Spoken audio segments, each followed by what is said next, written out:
Operation করে ফেলছে 24 ঘন্টার মধ্যে। অনেক ইনফেকশন হয়ে গেছিল ওখানে। কি হয়েছিল? আপনার দাদার অ্যাপেন্ডিসাইটিস এর পেইন আচ্ছা উঠছে যে আচ্ছা। হঠাৎ এখন করে। কেমন আছেন? শুরু করেন, শুরু করেন। এই সেলাই কাটছে যে কালকে। এখন একটু একটু একটু একটু হাঁটা চলা করতেছে একটু একটু। উম, আছে কোনো রকমে আছে। আমি পায়ে সাধু ব্যথা পাই। হুম। সাধু সাধু।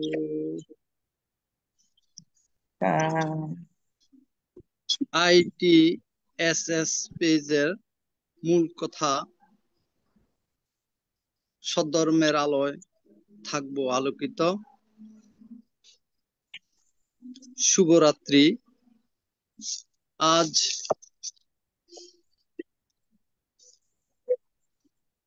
6 নভেম্বর 2025 খ্রিস্টাব্দ, রোজ বৃহস্পতিবার, রাত 8টা। নমো তাস্সা ভগবতু আরাতু সাম্মা সাম্বুদ্দাস্সা। নমো তাস্সা ভগবতু আরাতু সাম্মা সাম্বুদ্দাস্সা। নমো তাস্সা ভগবতু আরাতু সাম্মা সাম্বুদ্দাস্সা। দেবমানব পূজ্য জগৎগুরু মহাজ্ঞানী তথাগত সম্যক সম্বুদ্ধকে বন্দনা জানাই। বন্দনা জানাই আজকের জুমে উপস্থিত ITSS পেজের প্রধান উপদেষ্টা শ্রদ্ধেয় ভদন্ত ইন্দ্রবংশ স্থবির ভান থেকে এবং অন্যান্য ভিক্ষু সংঘ ও শ্রমণ সংঘদেরকে। আমাদের মিটিং আইডি 884571573335, ফার্স্ট কোড 788256। এখন মঙ্গলাচরণ পবিত্র ত্রিপিটক থেকে মঙ্গলাচরণে অংশ নেবেন কলকাতা থেকে উপাসিকা মমতা বড়ুয়া মহোদয়া। দিদি, দিদিকে নমস্কার জানাচ্ছি।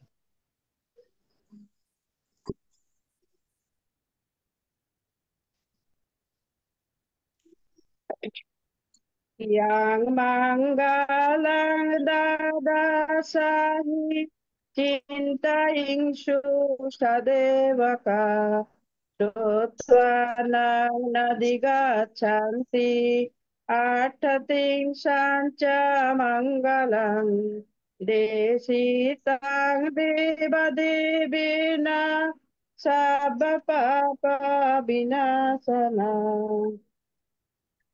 Bahudeva manusacha mangalani achintayu akankamana sotvanang bruhi mangalamuttamang asevana chavalana panditanang cha sevana Pujata pujaniyana etang mangalamutamam sadhu সাধু sadhu সাধু sadhu সাধু। এখন সাধু সবার পক্ষ থেকে পঞ্চশীল প্রার্থনা করবেন উপাসক প্রান্ত বড়ুয়া।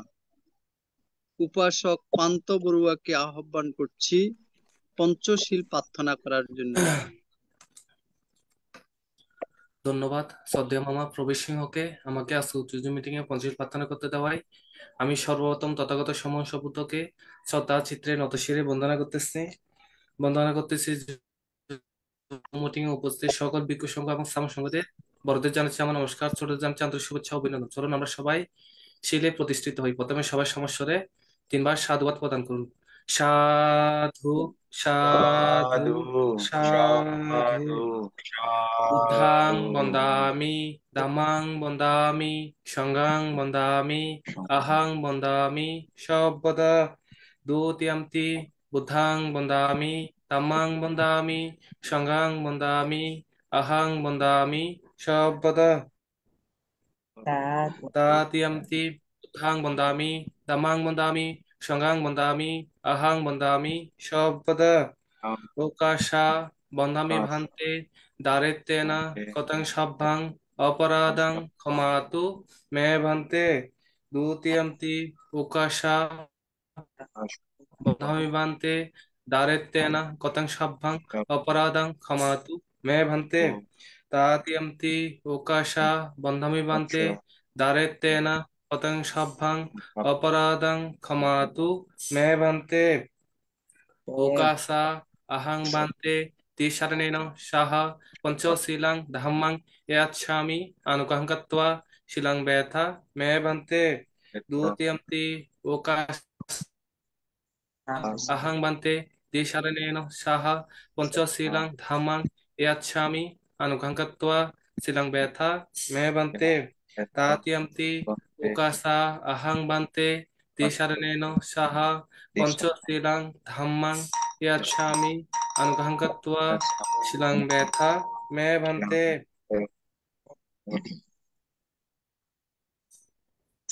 এখন পঞ্চশীল প্রদান করছেন ITSS পেজের প্রধান উপদেষ্টা পূজনীয় ভান্তিকে বন্দনা জ্ঞাপন করছি।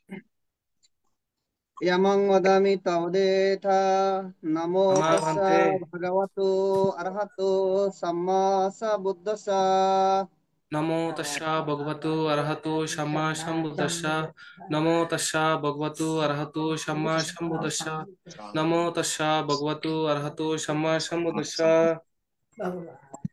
buddhang saranang gissami buddhang dhammang shar saranang gissami sanghang saranang gissami buddhang sharanang gacchami dhammang sharanang gacchami sanghang sharanang gacchami Dudiyampi buddhang saranang gissami dudiyampi dhammang saranang gissami dudiyampi sanghang saranang gissami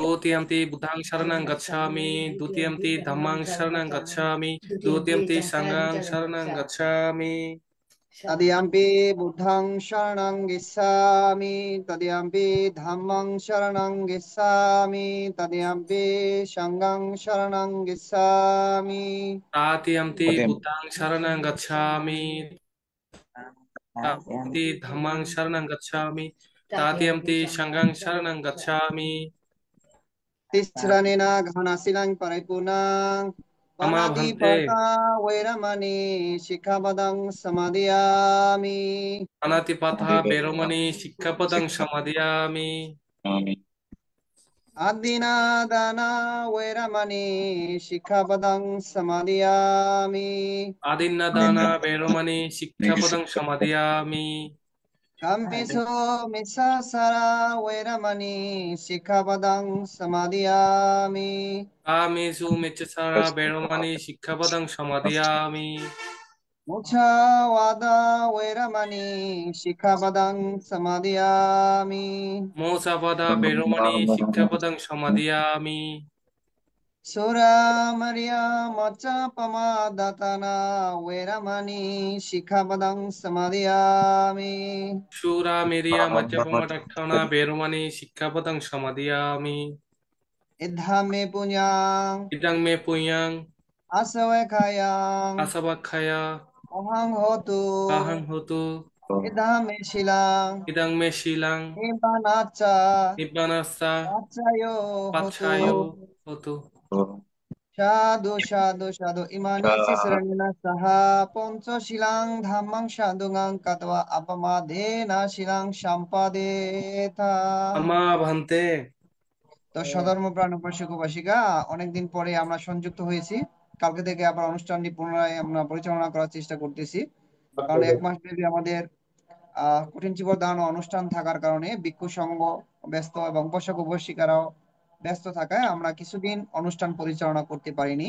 তো আমরা চেষ্টা করব এখন থেকে প্রতিনিয়ত অনুষ্ঠানটি ধারাবাহিকভাবে পরিচালনা করার জন্য। তো আমরা এখন 10 মিনিট ভাবনায় বসবো।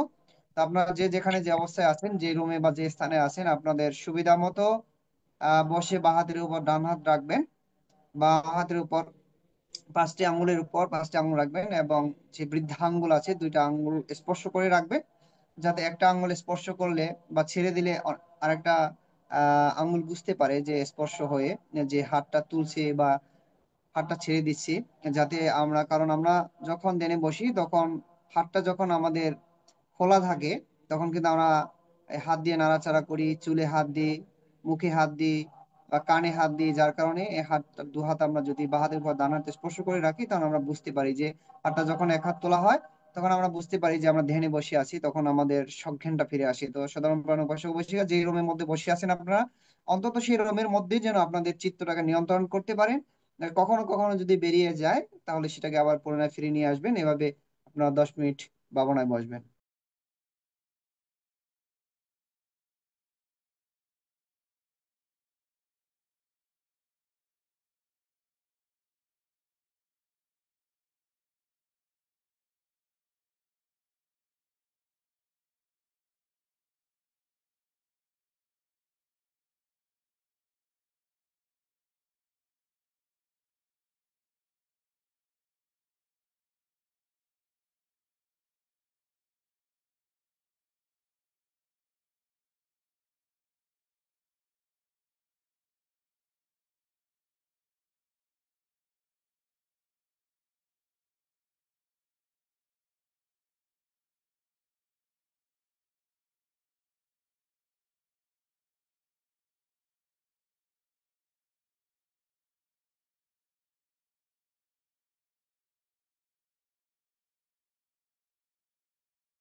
भवन्तु सबा मंगलं रक्षन्तु सबा देवता सबा बुद्धानुभावेन सबा धर्मानुभावेन सबा संघानुभावेन सदा सुखी भवन्तु देति।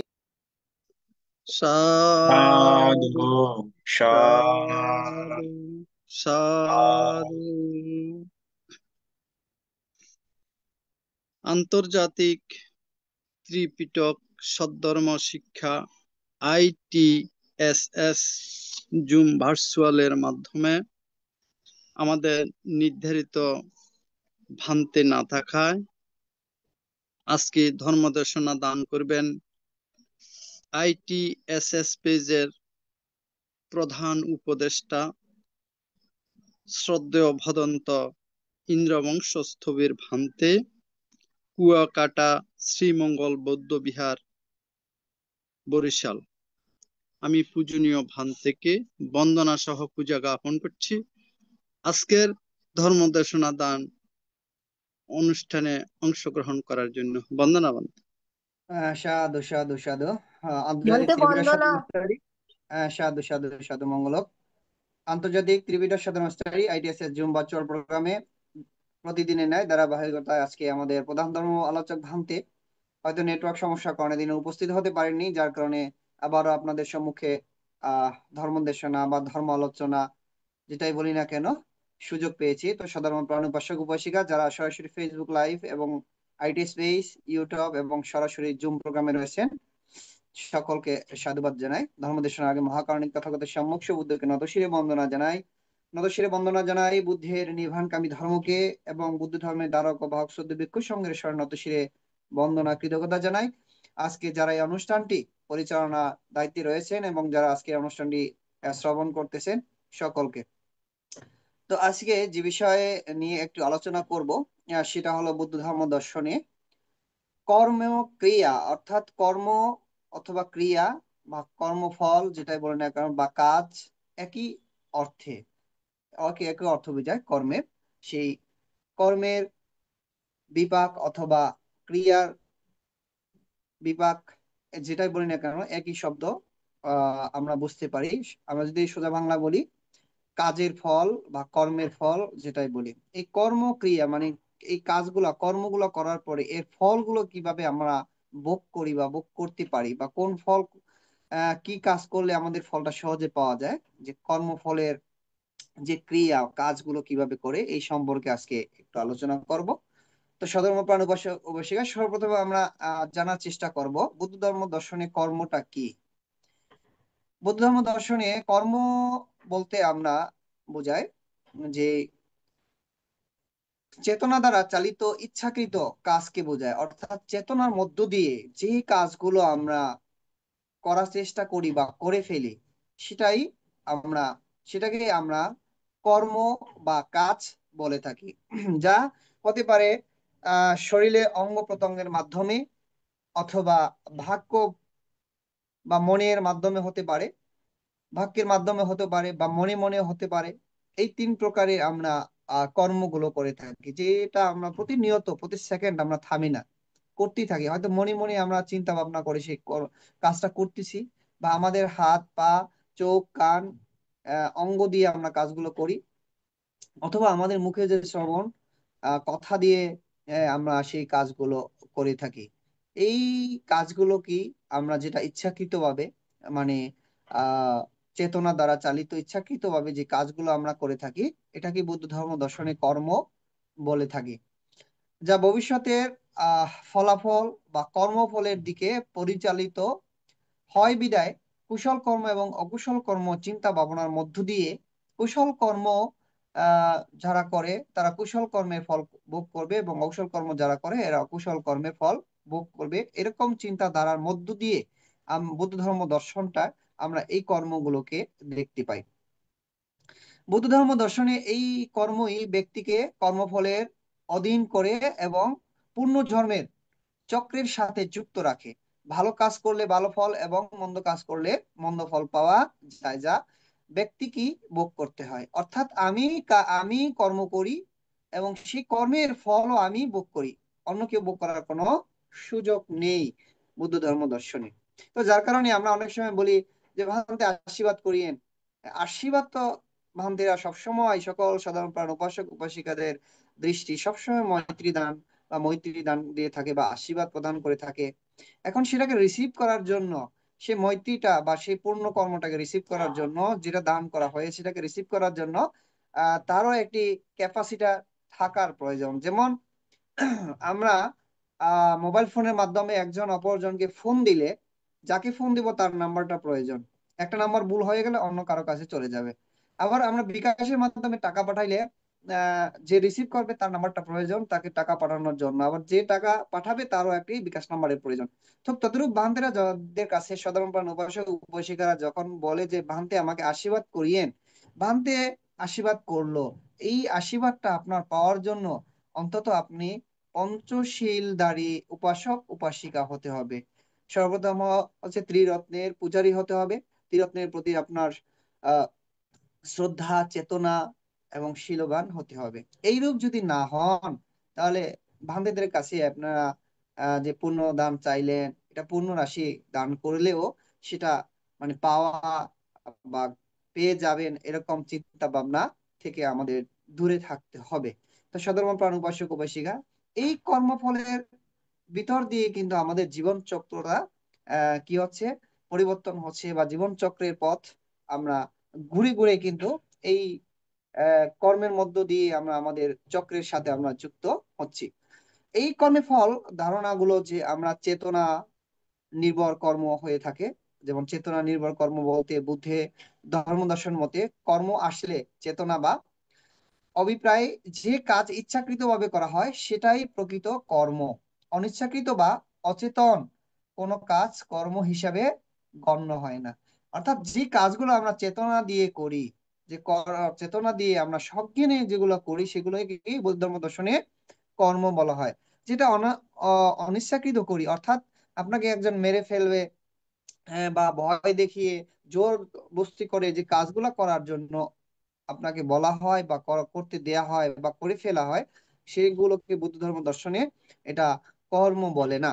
কারণ এখানে স্পষ্টভাবে লেখা আছে বুদ্ধ ধর্ম দর্শনে যে কর্ম, বুদ্ধ ধর্ম দর্শন মতে কর্ম আসলে চেতনা বা অভিপ্রায় যে কাজ ইচ্ছাকৃত ভাবে করা হয় সেটাই প্রকৃত কর্ম। অনিচ্ছাকৃত বা চেতনাবিহীন যে কাজ কর্ম হিসাবে গণ্য হয় না।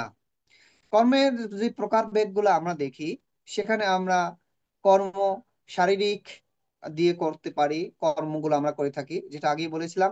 বাক্য বা মৌখিক, মুখের মাধ্যমে আমরা কর্মগুলো করে থাকি। এবং মন বা মানসিক ধারা সম্পাদিত যে কর্ম সেগুলো আমরা করে থাকি। এই তিন ধার দিয়ে আমরা কিন্তু আমাদের কর্মগুলো করে থাকি। এবং কর্মফল, প্রতিটি কর্মের একটি ফল আছে। যে কোনো কাজ করি তার কিন্তু একটি প্রতিক্রিয়া আছে। যেমন আমরা যখন আগুন জ্বালাই, আগুনের তাপ, তেজ, একটা তেজ পাওয়া যায়। যখন আমরা পানি খাই, পান করি, তখন কিন্তু আমাদের পানির যে ধর্মটা সেটা আমাদের তৃষ্ণা নিবারণ করে। আমরা যখন আহার গ্রহণ করি আমাদের ক্ষুধা নিবারণ করে। প্রত্যেকটা কর্মের কিন্তু একটা কি আছে, ফল রয়েছে। যার কারণে এটাকে প্রতিটি কর্মের একটি ফল হিসাবে আমরা বুঝতে পারি, বা যদি আমরা চিন্তা করি তাহলে আমরা সেগুলো বোঝার আমাদের ইচ্ছা শক্তি বা আমাদের সেই জ্ঞান রয়েছে। কর্মফল ও পুনর্জন্ম, কর্মই মানুষকে পুনর্জন্মের চক্রের মধ্যে আবদ্ধ রাখে। কর্মফল এই চক্রকে নির্ধারণ করে। কে কর্মফলটা করে? কর্মর ফলটা আমি করি, এবং এই কর্মফলের মাধ্যমে আমি আমার জীবন চক্রকে আবদ্ধ করে রাখি। অর্থাৎ আহ অন্য অন্য ধর্ম দর্শনে যে একজন সৃষ্টিকর্তা রয়েছে, তার অনেক পাওয়ারফুল, তিনি চাইলে সবকিছু মাফ করে দিতে পারেন। এবং তার কাছে যদি ক্ষমা চাওয়া হয়, তিনি ইচ্ছা করলে তাকে ক্ষমা করে দিতে পারেন। তিনি ইচ্ছা করলে তাকে মেরে ফেলতে পারেন, বা তিনি ইচ্ছা করলে তাকে শেষ করে দিতে পারেন, ধ্বংস করে দিতে পারেন, বা অনাহারে রাখতে পারেন। তিনি ইচ্ছা করলে তাকে আবার সবকিছু দিতে পারে। এরকম একটা যে তাদের দৃষ্টিভঙ্গি রয়েছে, যেটা বৌদ্ধ ধর্ম দর্শনে স্পষ্টভাবে বলা হয়েছে। কর্ম মানুষকে পুনর্জন্ম চক্রের মধ্যে আবদ্ধ রাখে, এবং কর্মফল এই চক্রের নির্ধারণ করে। তাহলে আহ, আমি কর্মটা তো আমি করি। আমার আমি যে বুদ্ধ ধর্মের অনুসারী, আমি আমাকে তো সেই কর্মটা আমাদের মহাকালী তথাগত সম্যক সুবুদ্ধ করাচ্ছে না, আমি আমি করতেছি সেই কর্মটা। এবং অন্য অন্য ধর্ম দর্শনে যে সৃষ্টিকর্তা বা যিনি রয়েছেন পাওয়ারফুলি তিনি সব করাচ্ছেন, কিন্তু বুদ্ধ ধর্ম দর্শনে মহাকালী তথাগত সম্যক সুবুদ্ধ বা বিগত দিন যে বুদ্ধের আবির্ভাব হয়েছে আরেকজন সম্মুখ বুদ্ধ, আরো অনেক বুদ্ধের আবির্ভূত হয়েছে, কেউই আমাদেরকে সেই কর্ম করার জন্য বাধ্য করেননি বা সেই কর্ম আমাদেরকে করাননি বা তার মাধ্যমে আমরা সেই কর্মগুলো করিনি। আমি আমার কর্মগুলো করেছি, সেটা কুশল কর্ম হোক বা অকুশল কর্ম হোক।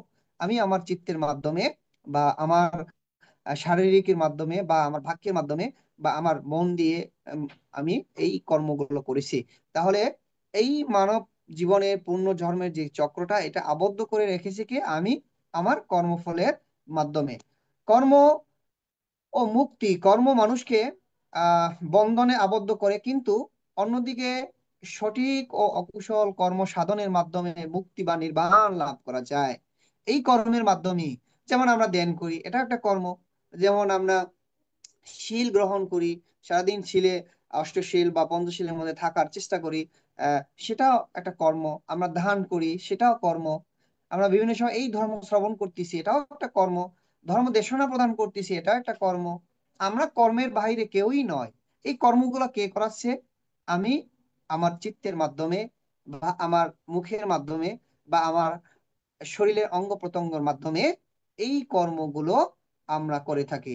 তো সাধর্ম প্রাণ উপাসক উপাসক এই থেকে আমরা এইটুকু শিক্ষা পাই যে বৌদ্ধ ধর্ম দর্শনে যদি আমরা সঠিক ধর্ম দর্শনটা পাই, তাহলে মহাকরণী তথাগত সম্মুখ সুবুদ্ধ আমাদের কিছু করাচ্ছেন না। আমরা আমাদের মতোই কুশল কর্ম অকুশল কর্ম করছি। এই কুশল কর্ম বা অকুশল কর্মের কারণে আমরাই আমাদের জীবন চক্রটাকে সেভাবে নির্ধারণ করব বা জন্ম জন্মান্তরে আমাদের সেই রূপরেখা আমরাই নিজেরাই তৈরি করে যাচ্ছি।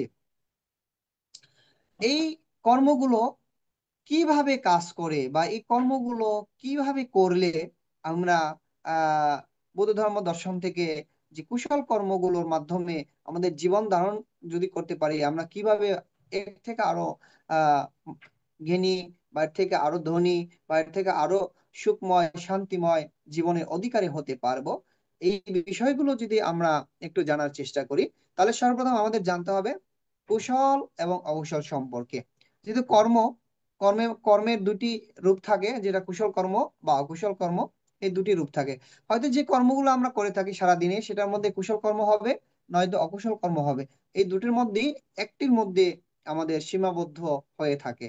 এখন কুশল কর্মটা যদি সংক্ষিপ্ত আকারে আমরা জানার চেষ্টা করি, তাহলে কুশল কর্মকে এভাবে আমরা জানতে পারি, যেটা লোভ দেশ মোহ ব্যতীত যে কর্মগুলো আমরা করে থাকি সেটা হলো কুশল কর্ম। আর যেই কাজগুলো আমরা লোভ দেশ মোহ দিয়ে যে কাজগুলো আমরা সম্পাদন করি সেটা হলো অকুশল কর্ম। অর্থাৎ সেটা আপনার ধর্মীয় কাজ হোক, সামাজিক কাজ হোক, পারিবারিক কাজ হোক, অফিসিয়াল কাজ হোক, যেই কাজগুলো আমরা লোভ দেশ মোহ দিয়ে করব সেটা অকুশল কর্ম। এবং লোভ দেশ মোহ ব্যতীত যে কর্মগুলো আমরা করব সেটা হচ্ছে কুশল কর্ম। এই কর্মগুলো হতে পারে স্বামী স্ত্রীর মধ্যে, বা পারিবারিক সম্পর্কের মধ্যে, অথবা সামাজিক কর্মক্ষেত্রে, ধর্মীয় কর্মক্ষেত্রে, অথবা অফিসিয়াল কর্মক্ষেত্রে, ব্যবসা কর্মক্ষেত্রে, যে কোনো চাকরি কর্মক্ষেত্রে ও হতে পারে। সেখানে আমাদের সবসময় লোভ দেশ মোহ ব্যতীত যদি আমরা সেই কর্মগুলো করতে পারি বা সম্বোধন করি, তখন কিন্তু সেই কর্মগুলো কি হবে? কুশল কর্মে পরিণত হবে। আর যে কর্মগুলো আমরা আহ অকুশল কর্ম, মানে লোভ দেশ মোহ দিয়ে আমরা যে কর্মগুলো করব সেটা হচ্ছে অকুশল কর্মে পরিণত হবে।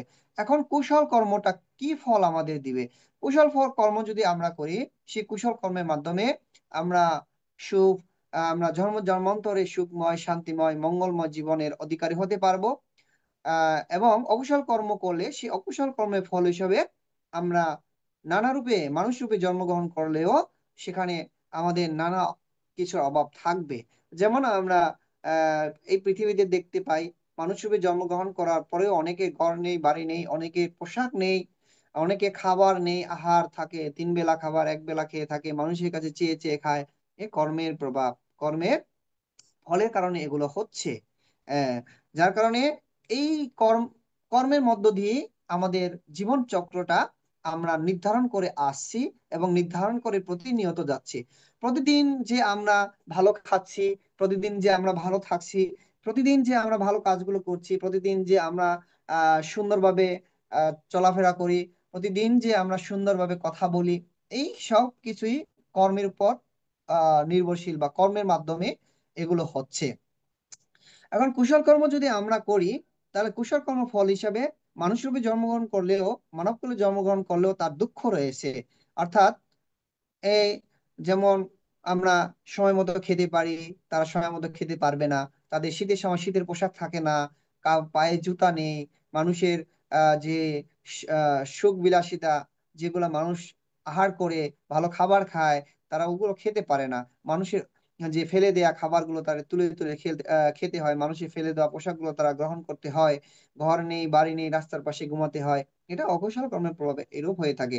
এটা এটা এটা তো মানব রূপে, মানব রূপে বা মানব কুলে জন্মগ্রহণ করার পরে যদি মানব কুলে জন্ম না হয়, তাহলে চার আপায়ার মধ্যে যদি জন্ম হয়ে যায়, বা তীর্যকে যদি জন্ম হয়ে যায়, বা অসুরে যদি জন্ম হয়ে যায়, প্রেত কুলে জন্ম হয়ে যায়, তো সাধারণ প্রাণ উপাসক উপাসিয়া সেখান থেকে ফিরে আসা অনেক অনেক অনেকটা কঠিন বা অনেক দূরে চলে যাওয়ার মতো। অর্থাৎ একটি সাগর পাড়ে যেমন একটি ছোট একটি সুই খোঁজার মতো হয়ে যাবে। অতি সহজে যেগুলো খুঁজে পাওয়া যাবে না, বা ওই রূপে চলে গেলে সেখান থেকে পুণ্য কর্ম করে আবার এই ধর্ম দর্শন পাওয়াটা অনেক অনেক অনেক দূরে চলে যাবে। তো এখন আমরা যেহেতু মানবরূপে জন্মগ্রহণ করেছি, সেহেতু আমাদের প্রত্যেকে করা উচিত, প্রত্যেকটা কর্মক্ষেত্রে আমাদের লোভ দেশ মোহ ব্যতীত কর্মগুলো করা উচিত, যাতে প্রত্যেকটা কর্ম আমাদের কুশল কর্মে পরিণত হয়, এবং সেই কুশল কর্মের প্রভাবে আমরা যেন জন্মান্তরে সুখময় শান্তিময় মঙ্গলময় জীবনের অধিকারী হতে পারি। যে রূপে জন্মগ্রহণ করি সেই রূপে যেন আমরা সেই ফলগুলো ভোগ করতে পারি। এখন আরেকটা বিষয় হলো, কুশল অকুশল সম্পর্কে জানলাম। কুশল কর্ম কোথায় আমাদের নিয়ে যেতে পারে?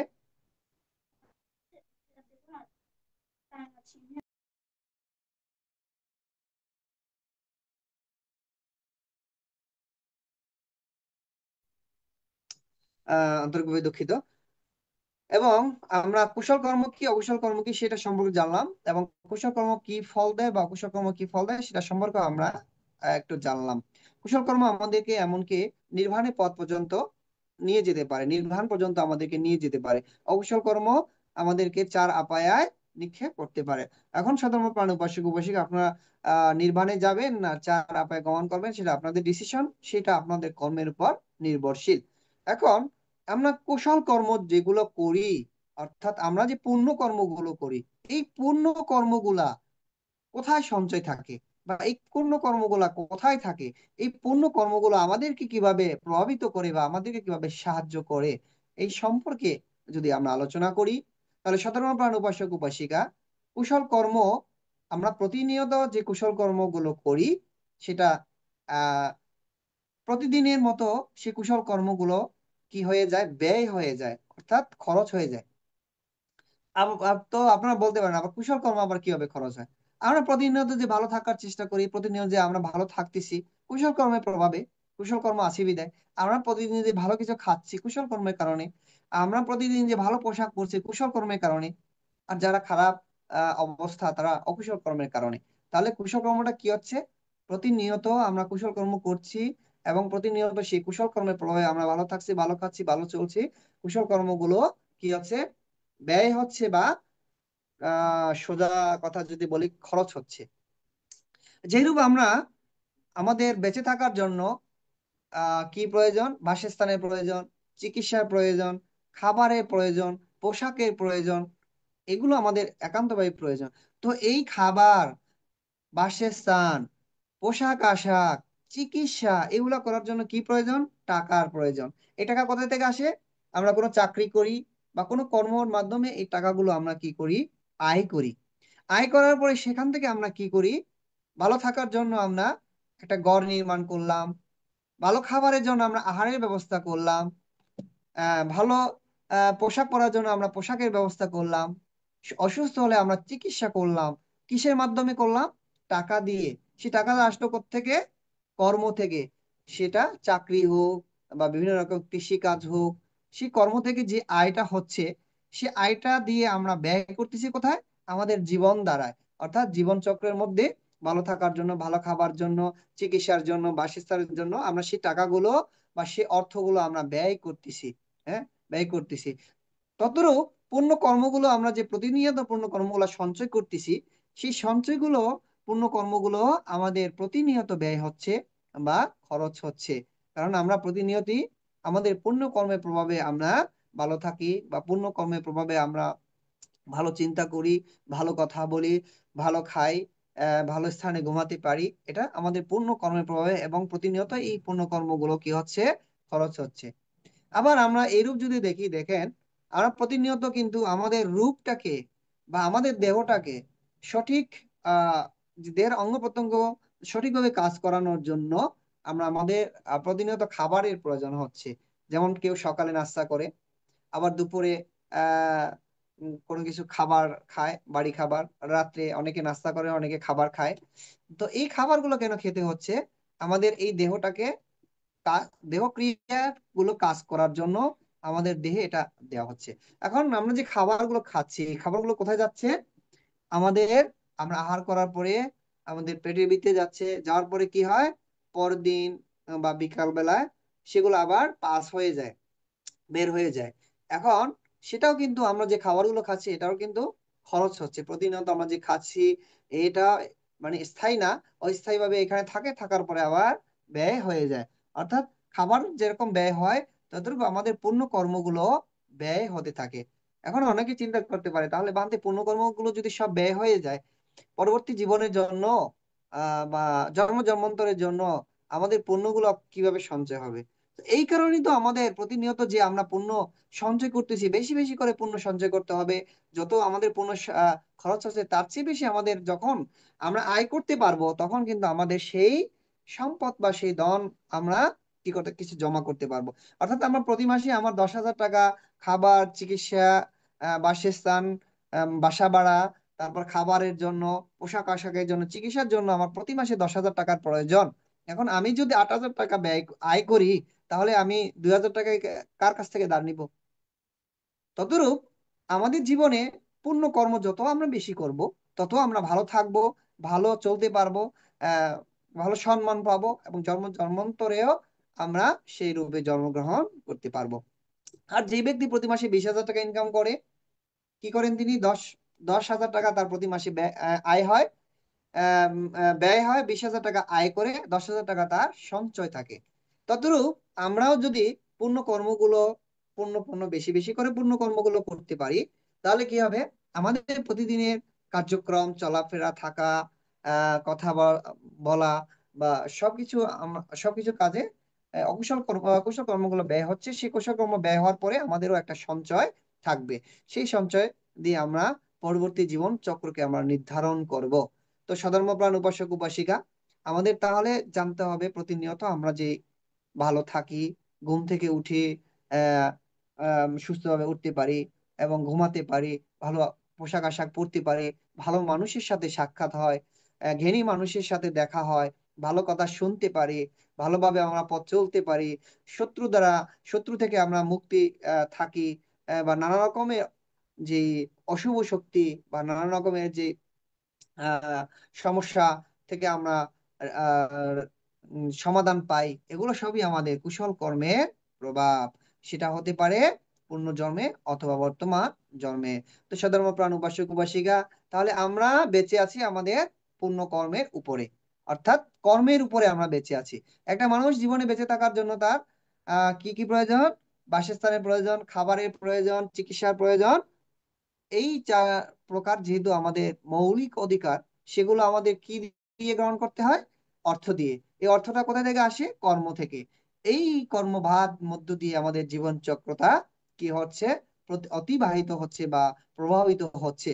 অর্থাৎ কর্মের মধ্যে দিয়ে আমরা আমাদের বর্তমান জীবনকে যেরকম আমরা সুসাজিত করতেছি, পরবর্তী জীবনও আমাদের কুশল কর্মের মধ্যে দিয়ে সুসাজিত হবে, বা অকুশল কর্ম দিয়ে আমাদের এর থেকে নিম্নমানের আমাদের আমাদের সেই পথে যেতে হবে। বা কুশল কর্ম বেশি হয়ে গেলে তখন আমরা চার আপায়ে গিয়ে সেখানে আমাদের দুঃখ ভোগ করতে হবে। তো সাধারণ প্রাণ উপাসক উপাসিকা, এখন কুশল কর্ম কিভাবে সঞ্চয় হয়? যেভাবে আমি বললাম যে মাসে আমার 10,000 টাকা, 20,000 টাকা আয় আছে, 10,000 টাকা ব্যয় আছে, 10,000 টাকা আমি জমা করতে পারলাম। এটা কোথায় জমা থাকে? এই পূর্ণ কর্মগুলো, আমাদের যে আমরা প্রতিনিয়ত পূর্ণ কর্মগুলো আমরা যেগুলো করতেছি, এই পূর্ণ কর্মগুলো আমরা আমাদের জীবন দ্বারা আমাদের চিত্তে বা মধ্যে এই সঞ্চয়গুলো আহ জমা হয়ে থাকে। এখন চিত্ত সম্পর্কে, চিত্তটা আবার কি যদি জানতে চাই, চিত্তটা হচ্ছে মনের যে ইচ্ছা বা মন, এটাকে আমরা চিত্ত বলে থাকি। এখন আমাদের চিত্ত, আমরা যখন মৃত্যুবরণ করি বানতে, তাহলে আমাদের চিত্তটা তো তখন মরে যায়। তাহলে এই চিত্তের থেকে সেই কর্মগুলো আমাদের সাথে কিভাবে যাবে, বা কিভাবে এই কর্মগুলো আমাদের আহ আবার জীবন দ্বারায় তারা কাজ করবে, এরও অনেকে প্রশ্ন করে থাকে। তো আমাদের চিত্তটা সর্বদাই আমাদের সাথে থাকে না, চিত্তর মৃত্যু হয় না। চিত্তটা আহ তিনি আহ অনেক সময় বাইরে থাকে, অনেক সময় আমাদের সাথে থাকে, অনেক সময় আমাদের সাথে থাকে না। অনেক সময় তিনি নানা রকম ঘুরে ফুরে আহ বেরিয়ে থাকে। কারণ দেখেন, আমি এখানে ধ্যান করতেছি, আমার চিত্ত বা আমার মন অন্য জায়গায় গিয়ে কাজ করতেছে। আর রাত্রে ঘুমাইতেছি, স্বপ্ন দেখতেছি, আমি অনেক জায়গায় মানে বিভিন্ন জায়গায় গিয়েছি, ঘুরতেছি, কথা বলতেছি, খাইতেছি।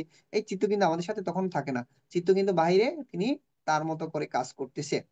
তো যারা ধ্যান করে বা ভাবনা করে, এরা কিন্তু চিত্তকে নিয়ন্ত্রণ করতে পারে বিধায় তারা চিত্তকে যেভাবে পরিচালনা করে, চিত্ত সেভাবে থাকে। আর যারা ধ্যান করে না, তারা চিত্তকে ওপেন করে রাখে বা দরজা খুলে রাখে, তাদের সাথে চিত্ত তারা নিয়ন্ত্রণ করতে পারে না বা থাকে না। ইচ্ছু তো সবসময় কি থাকে না, আমাদের সাথে থাকে না, বাইরে বাইরে ঘুরে বা বিভিন্ন জায়গায় চলে যায়। যেমন এখন আপনার ধর্ম দেশনা করতেছেন, চিন্তা করতেছেন আমার ছেলেটা এখনো আসলো না, রাত প্রায় 9টা ওভার হয়ে গেল, ছেলেটা কোথায় গেল? এই চিত্ত কিন্তু ছেলের কাছে চলে গেল। আর যখন আমি খাই, তখন কিন্তু চিত্ত আমার সাথে, খাবারের সাথে, খাবারের সাথে চিত্ত, তখন চিত্তটা কি, খাবারে চলে যায়, যে আমি খাইতেছি মাছের কাটা গলায় মানে বাজবে কিনা, বা গলায় বিঁধবে কিনা, গলায় বিঁধবে কিনা, সেই মাছের কাঁটাগুলো আমরা ছাড়াই চিত্তের মাধ্যমে, যে ভালো এই খাবারটা খুব সুস্বাদু হয়েছে, চিত্তের মাধ্যমে। আর যখন আমি কাজ করি, তখনও চিত্ত আমাদের সাথে কাজ করে।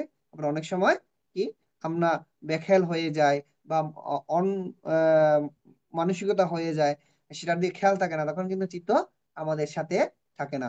অর্থাৎ আমি যখন খাই, তখন চিত্ত আমার সাথে খাবারের সাথে, খাবারের কাছে চিত্ত থাকে, খাবারের দিকে চিত্ত থাকে। আমি যখন লিখি, আমার চিত্ত লেখায় থাকে। আমি যখন চোখ দিয়ে দেখি, চিত্ত আমার সাথে কি করে, সেই চোখের মাধ্যমে চোখে থাকে। আমি যখন কানে শ্রবণ করি, চিত্ত আমার সেই কানে শ্রবণের মাধ্যমে থাকে। আর যে চিত্ত যদি না থাকে, সারাদিন ডাকলেও কিন্তু আমরা শুনতে পাই না। হয়তো শ্রবণটা তার কাছে যায়, কিন্তু সেটাকে তিনি কি করতে পারেন না, তার চিত্তের মাধ্যমে। ওইটা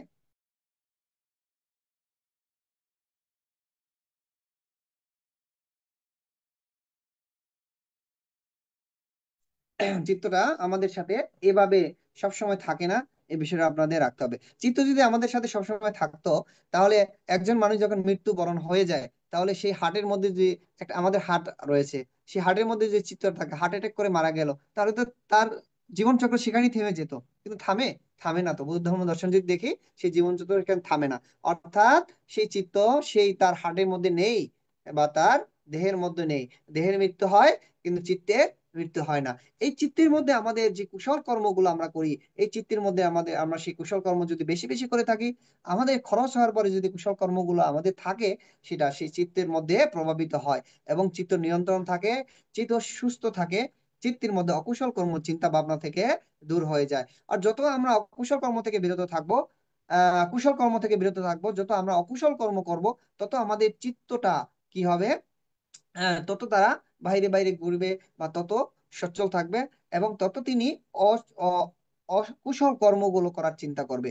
আর যত কুশল কর্মগুলা বেশি করব, তখন আমাদের চিত্ত অকুশল কর্মকে তত না ঢোকার জন্য, না আসার জন্য, না প্রবেশ করার জন্য তিনি তত বাধা দান করবে। তো সধর্ম প্রাণ উপাসক উপাসিকা, আমাদের চিত্ত আমাদের সাথে থাকে না, বা আমাদের অনেকে বলে যে হার্টের মধ্যে চিত্ত থাকে। আসলে হার্টের মধ্যে যে চিত্ত থাকে, তাহলে একজন হার্ট অ্যাটাক করে মারা গেল, তাহলে সেই চিত্তটা মরে যাওয়ার কথা ছিল, সেই চিত্তটা তো মরেনি। ধর্ম দর্শন অনুযায়ী যদি দেখি, সেই চিত্ত মরেনি, তার কর্ম অনুযায়ী তিনি আবার সেখানে প্রভাবিত হবে, বা সেই জীবন চক্রের মধ্যে তিনি প্রভাবিত হয়ে যাবে, কি প্রভাবিত হবে, তার চিত্তটা প্রভাবিত হয়ে যাবে। তো আমাদের যে আমরা প্রতিনিয়ত যে কুশল কর্মগুলো করতেছি সেই কুশল কর্মগুলো প্রতিনিয়ত খরচ হইতেছে। তো যার কারণে আমাদের কুশল কর্মগুলো বেশি বেশি করে করতে হবে এবং সর্বদাই আমাদের কুশল কর্ম চিন্তা রাখতে হবে। সর্বদাই কুশল কর্মের দিকে আমাদের যে অঙ্গের দেহের অঙ্গ প্রত্যঙ্গ রয়েছে সব অঙ্গ প্রত্যঙ্গ যেন কুশল কর্ম চিন্তা করে কুশল কর্মে নিয়োজিত থাকে এবং আমাদের মন বা আমাদের চিত্ত, আমাদের যে শ্রবণ, এগুলো যেন সবসময় কুশল কর্ম করে থাকে। এই কুশল কর্মের মাধ্যমে আমাদের জীবন চক্রে আমরা সুখময় শান্তময় মঙ্গলময় জীবনের প্রতিফলন করতে পারবো বা বীজ বপন করতে পারবো। এছাড়া আমরা কুশল কর্ম ছাড়া আমাদের কোনো কর্মক্ষেত্র নেই। তো সাধারণ প্রাণ উপাসক উপাসিকা, আমরা যে এই বর্তমান জীবনে আমরা চাকরি বাকরি করি, অর্থ সঞ্চয় করি, সেই অর্থ সঞ্চয় কি হবে? সেই অর্থ সঞ্চয় যখন আমার মৃত্যু হবে, আপনার মৃত্যু হবে, সেই অর্থ কিন্তু আপনার সাথে যাবে না, আপনার ছেলে মেয়েও আপনার সাথে যাবে না। সেই সঞ্চয়গুলো কিন্তু রয়ে যাবে। কারা ভোগ করবে? সেই অর্থ সম্পদ আর আপনার বা আপনাদের স্ত্রী, ছেলে মেয়ে বা স্বামী এরা ভোগ করবে। কিন্তু আমরা যে কুশল কর্মগুলো করব সেই কুশল কর্মের যে ফল সেগুলো কিন্তু আমাদের সাথেই যাবে এবং সেটা সেটার প্রভাবে আমাদের জন্মের যে জন্মচক্রটায় আমরা সেখানে নির্ধারণ করতে পারবো। তো সাধারণ প্রাণ উপাসক উপাসিকা, তাহলে আমাদের সাথে কি যাবে? আমরা আসছি কি নিয়ে? কুশল কর্মের প্রভাবে আমরা আসছি। যখন আমরা চলে যাব তখনও আমরা কি নিয়ে চলে যাব? কুশল কর্ম বা অকুশল কর্ম দুইটি পাত্র নিয়ে আমরা চলে যাব। হয়তো আমরা যদি অকুশল কর্ম বেশি করে থাকি তাহলে অকুশল কর্মটাকে আমরা বস্তায় ভরে নিয়ে যাব সাথে করে। আমাদের ছেলে মেয়েও যাবে না, আমার ধন সম্পদও যাবে না, আমার আত্মীয় স্বজন পাড়াপড়শি কেউই আমার সাথে যাবে না। আমার সাথে কে যাবে? হয়তো কুশল কর্ম যাবে বা অকুশল কর্মের ভান্ডার আমার সাথে যাবে। কুশল কর্মের ভান্ডারটা যদি আমি কাঁধে করে নিয়ে যেতে পারি বস্তায় ভরে, তাহলে আমার জন্মান্তরে আমি যে রূপে জন্মগ্রহণ করতে পারি সেই রূপে সুখময় শান্তিময় জীবন অধিকারী হতে পারবো। অর্থাৎ আপনার যখন চাকরি বাকরি করে অনেক অর্থ সম্পদ আপনি আহ করতে পারবেন, তখন আপনি এক জায়গায় গেলে সেখানে ইচ্ছা মতো আপনি ঘুমানোর জন্য হোটেলে থাকতে পারবেন। আপনার ইচ্ছা মতো আপনি খেতে পারবেন, অর্থ আছে, খেতে পারবেন। আপনি যেখানে ইচ্ছে সেখানে ঘুরতে পারবেন, প্লেনে ভ্রমণ করা ইচ্ছা প্লেনে ভ্রমণ করতে পারবেন, গাড়িতে ভ্রমণ করা ইচ্ছা গাড়িতে ভ্রমণ করতে পারবেন, বা নৌপথে ভ্রমণ করা ইচ্ছা নৌপথে ভ্রমণ করতে পারবেন। কিন্তু অর্থ যখন থাকে না তখন কিন্তু তিনি কি করতে পারে না? তার ইচ্ছা মতো কাজ করতে পারে না বা তার ইচ্ছা মতো তিনি ভ্রমণ করতে পারে না, সেখানে যাওয়ার কোনো সুযোগ থাকে না। তদ্রূপ আমাদের জন্মান্তরে সুখ শান্তি আহ মঙ্গলময় জীবন পেতে হলে আমাদের কুশল কর্মগুলোকে সাথে করে নিয়ে যেতে হবে। কুশল কর্মের ভান্ডার যদি থাকে, আমি আমার মতো জীবন চক্রে প্রভাবিত হয়ে কি করতে পারবো? ধর্ম দর্শনও পেতে পারি, মানব কুলে আবার জন্মগ্রহণ করতে পারি, বা দেবকুলেও জন্মগ্রহণ করতে পারি। যেরূপই জন্মগ্রহণ করি না কেন সেরূপই আমার সুখ শান্তি মঙ্গল অধিকারী হব। তো এই কারণে আমাদের কি করতে হবে? সাধারণ প্রাণ উপাসক অভিষেক সর্বপ্রথমে আমাদের ত্রিরত্নের প্রতি শ্রদ্ধাশীল হতে হবে। বুদ্ধরত্ন, ধর্মরত্ন, সংঘরত্নের প্রতি শ্রদ্ধাশীল হতে হবে এবং এই ত্রিরত্নের উপর বিশ্বাস রাখতে হবে। এই ত্রিরত্নের উপর এমন ভাবে শ্রদ্ধা বা বিশ্বাস এমন ভাবে রাখতে হবে যে আমার জীবনটা চলে যাবে, তারপরও এই তিন রত্নের উপর অবিশ্বাস বা অজ্ঞানতা আমরা কখনোই দেখাবো না বা কখনোই করব না বা কখনো অশ্রদ্ধা করব না। এইরূপ আপনাদের শ্রদ্ধা থাকতে হবে ত্রিরত্নের উপর। দ্বিতীয়ত, অন্তত পঞ্চশীলের মধ্যে আপনাদের সীমাবদ্ধ থাকতে হবে। পঞ্চশীলে পঞ্চশীলের মধ্যে সীমাবদ্ধ অন্তত থাকতে হবে। তৃতীয়ত, দানময় শীলময় ভাবনাময় এই কর্মগুলো আপনাদেরকে করতে হবে। কারণ একটা মানুষ জন্মগ্রহণ করার পরে আমাদের যেমন খাবারের প্রয়োজন, আবার পোশাক আশাকের প্রয়োজন, আবার বাসস্থানের প্রয়োজন, আবার চিকিৎসার প্রয়োজন। তো এই প্রয়োজনগুলো দিয়ে কুশল কর্মগুলোর মধ্যেও তদ্রূপ। অর্থাৎ একটি মানুষ জন্মগ্রহণ করার পরে তার যেমন পোশাকের প্রয়োজন, খাবারের প্রয়োজন, তদ্রূপ জন্মান্তরে আমাদের এই কুশল কর্মগুলো, যেমন ভাবনা যদি করি আমি, তাহলে ভাবনার মাধ্যমে কি হবে? জ্ঞান অর্জন করতে পারবো। আমি যদি আহ, দান করি, আহার দান করি, জন্মান্তরে আমি সেই আহার দানের ফল ভোগ করতে পারবো। আমি যদি চিবর দান করি, তা আমি জন্মান্তরে আমার পোশাক, যে পোশাক আশাক পরি, সেটা পরিপূর্ণতা অর্জন করতে পারবো। আমি যদি জল দান করি, জন্মান্তরে সেই জল দানের ফল ভোগ করতে পারবো। আমি যদি বিহার দান করি, জন্মান্তরে কি ভালো ভাবে থাকার বা ভালোভাবে যেন থাকতে পারি সেরকম থাকার জন্য ঘর বা বিল্ডিং যাই বলেন ওটার অধিকার হতে পারবো। তো এইভাবে এই কুশল কর্মগুলো আমাদের করতে হবে। শীল, সমাধি, প্রজ্ঞা বা এই শীলময় কর্ম, তার ভাবনাময় কর্ম, এই কর্মগুলোই আমাদের প্রতিনিয়ত করতে হবে। শুধু 3 মাস বর্ষবরত সময় আমরা বিহারে যাই, অষ্টশীল পালন করি, আর বাকি মাসগুলো যদি আমরা না করি, পুণ্য তো সঞ্চয় হইতে প্রতিনিয়ত খরচ হইতেছে, তাহলে আপনার কাছে পুণ্য না থাকলে তখন কি হবে? আপনি নানা রকমের বিপদে পড়তে পারেন, নানা রকমের সমস্যায় পড়তে পারেন, নানা রকমের হাঁটতে গিয়ে পড়ে যেতে পারেন, বা নানা রকমের চোর ডাকাতের পাল্লায় পড়তে পারেন। বা অনেক সময় আমরা এরূপও দেখি যে এক একটি প্লেন পড়ে ছিল ইন্ডিয়াতে, সেখানে একজন মানুষ কিন্তু অলৌকিকভাবে বেঁচে গিয়েছেন। কিন্তু তিনি অনেকে অনেকে বলে যে তাকে সৃষ্টিকর্তা বাঁচিয়েছেন, তাকে অমুকে বাঁচিয়েছেন, সঙ্গে বাঁচিয়েছেন। আসলে কিন্তু কিছুই না, তার কর্মই তাকে রক্ষা করেছেন। তিনি সেই কর্ম, তার প্রভাব ছিল বিদায় তিনি, সব মানুষ মারা যাওয়ার পরেও তিনি বেঁচে গিয়েছেন। ততরূপ যদি আমাদের পুণ্য কর্ম থাকে, আমরা সকল ধরনের দুঃখ থেকে আমরা মুক্তি লাভ করতে পারবো, সকল ধরনের আমরা অন্তরায় থেকে মুক্তি লাভ করতে পারবো, সকল ধরনের আমরা কি বিপদ আপদ থেকে আমরা মুক্তি লাভ করতে পারবো। আর যারা সব সময় বিপদের মধ্যে থাকেন, এদের পুণ্যকর্ম নেই বা পুণ্যকর্মের এখনো পুণ্যকর্ম করার, অনেকে চিন্তা করে যে পুণ্যকর্মগুলো তো আমি করতেছি, করার পরও তো আমি নানা রকমের সমস্যা পড়তেছি, এটা কেন মানতে?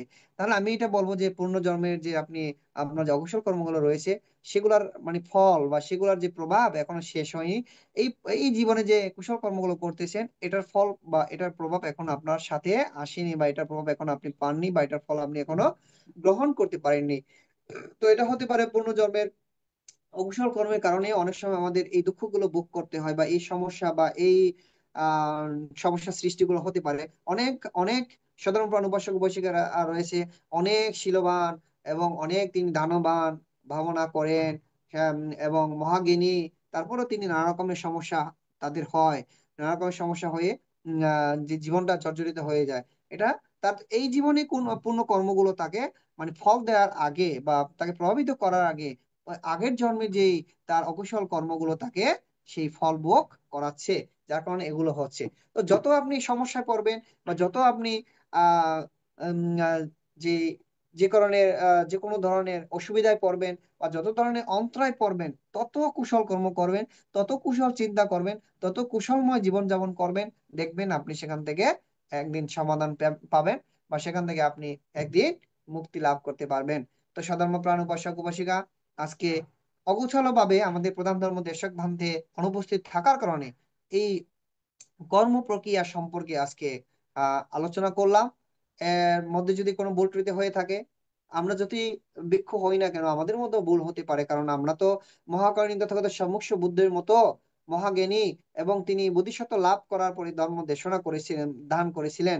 আমরা তো এখনো সেই পথে যেতে পারিনি, অর্হত অর্হত পথেও যেতে পারিনি। আমরাও এখন ধর্ম দর্শনের পথে, ধর্ম দর্শন করার পথে যদি আমরা বলি যে সরেও সরের মধ্যে আমরাও এখনো আছি, মানে শুরু আছি। তো আমাদের মধ্যে ভুল ত্রুটি থাকতে পারে। তো সাধারণ প্রাণ উপাসক যদি কোনো ভুল ত্রুটি থাকে, সেটাকে আপনারা কি করবেন, মাইনাস করে যেগুলা আপনার গ্রহণ করা উচিত বা গ্রহণ করলে ধর্ম দর্শনটা আমরা সঠিকভাবে পাবো, সেগুলো আপনারা গ্রহণ করে নেবেন। কারণ বুদ্ধ বলেছেন যে আমি যাহা বলেছি বিদায় সেটাকে তোমরা গ্রহণ করো না, নিজের চিন্তা ভাবনার মধ্য দিয়ে সেই বিষয়গুলোকে দেখবে, জানবে এবং সেটাকে গ্রহণ করবে। তো সধর্ম প্রাণ উপাসক উপাসিকা, আজকে ধর্ম দেশনার মধ্যে এইটুকু আপনাদের মেসেজ দিতে চাই। আমাদের পূর্ণ কর্মগুলো প্রতিনিয়ত ব্যয় হচ্ছে বা খরচ হচ্ছে, এবং অকুশল কর্মগুলো আমাদের সঞ্চয় হচ্ছে। যার কারণে প্রতিনিয়ত আমাদের কুশল কর্মগুলো বেশি বেশি করে করতে হবে, এবং চিত্তকে নিয়ন্ত্রণ রাখতে হবে। চিত্ত নিয়ন্ত্রণ থাকলে, চিত্ত নিয়ন্ত্রণ করতে পারলে আমরা অকুশল কর্ম থেকে বেরিয়ে আসতে পারবো। এই কারণে আমাদের মেডিটেশন বা ভাবনা করতে হবে, এবং ত্রিরত্নের প্রতি শ্রদ্ধাশীল হতে হবে, এবং পঞ্চশীল গ্রহণ করতে হবে। দানময়, শীলময়, ভাবনাময় জীবন যাপনের মধ্য দিয়ে আমাদের এই জীবনটাকে আমরা সার্থক করতে পারি। এই রূপ যেন সকলে আমরা আজকের এই ধর্ম দেশনা বা আলোচনার মধ্য থেকে এই শিক্ষাটুকু আমরা অর্জন করতে পারি। এটা বলে সাধারণ প্রাণ উপাসক উপাসিকা Facebook live, IT space, YouTube এবং সরাসরি জুম প্রোগ্রামে যারা সংযুক্ত হয়েছেন, সকলের নিরোগ দীর্ঘায় কামনায় পুনরাশি দান করে আমার এই আজকের ক্ষুদ্র আলোচনা বা অগুছালো ভাবে আলোচনা এখানে আমি শেষ করছি। সকলকে অসংখ্য সাধুবাদ। শুভরাত্রি। সাধু সাধু সাধু। সাধু সাধু সাধু। খুব সুন্দর আজকে কর্ম সম্বন্ধে ভান্তে বলছি।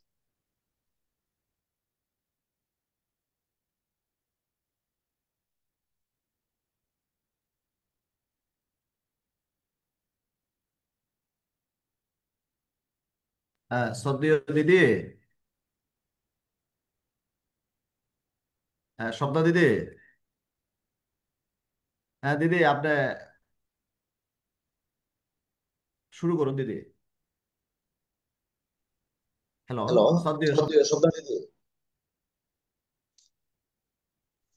দাদা কি শুরু করতাম? পানি স্বর্গ। পুণ্য পুণ্যদান উৎসর্গের কথা বলছেন আর কি দিদি। আপনি পূর্ণদান উৎসর্গ করুন। মমতা দি আমি করতাম। হ্যাঁ হ্যাঁ। আচ্ছা।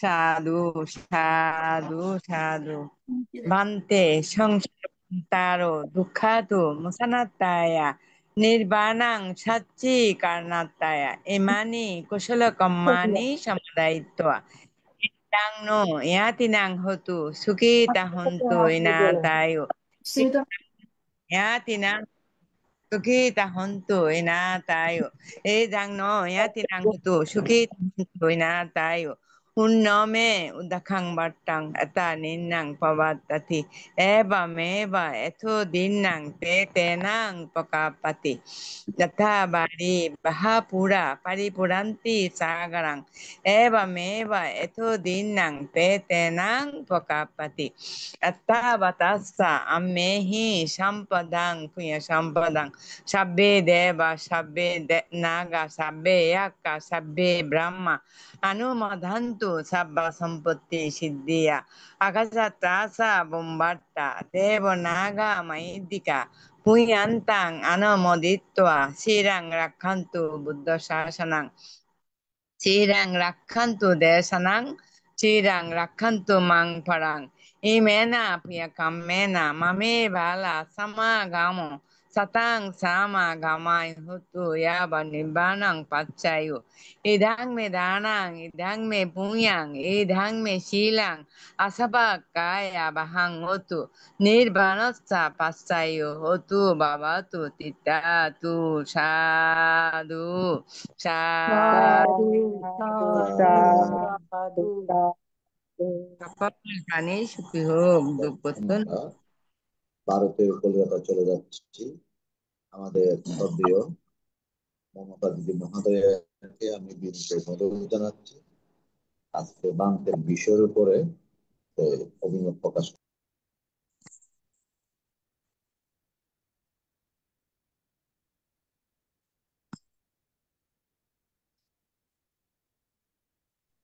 হ্যাঁ, শ্রদ্ধেয় মমতা দিদি, লাইনটা কোনো ডিসকানেক্ট হয়েছে। এখন আমরা ভারতের আবারও দিল্লি চলে যাচ্ছি আমাদের হ্যাঁ শ্রদ্ধেয় গীতা দিদির কাছে প্রতিদিন জন্য আজকে মমতা দি অভিমতের আসছে। উপরে যেন অভিমত প্রকাশ করার জন্য। শ্রদ্ধেয় গীতা দিদি, শোনা যাচ্ছে দিদি? হ্যাঁ হ্যাঁ শোনা যাচ্ছে। ভান্তে বন্দনা নেবেন। আমার আজকে অভিমত বলতে ভান্তে তো কর্ম সম্বন্ধে এত সুন্দরভাবে বোঝালেন, বললেন, আমার খুব ভালো লেগেছে। আমার শরীরটা খুব একটা ভালো নেই, আমি অভিমত প্রশ্ন কিছু করছি না। আর খুব ভালো লেগেছে, ভান্তেকে আমি বন্দনা জানাই। এই পর্যন্ত। সাধু সাধু সাধু। আমাদের মমতা দিদিকে অসংখ্য অসংখ্য ধন্যবাদ। মিলনদা কথাগুলো বোঝা যাচ্ছে না। হ্যাঁ, শ্রদ্ধেয় মমতা দিদিকে অসংখ্য অসংখ্য ধন্যবাদ। আমি বিনীত অনুরোধ জানাচ্ছি ভারতের দিল্লি থেকে আমাদের গোপা বড়ুয়া মহোদয়াকে বিনীত অনুরোধ জানাচ্ছি অভিমত প্রকাশ করার জন্য। সাধু সাধু। সর্বপ্রথম আমি বুদ্ধকে বন্দনা জানাই, এরপর বন্দনা জানাই আমাদের ভারতীয় ষষ্ঠ সংঘরাজ ভান্তেকে।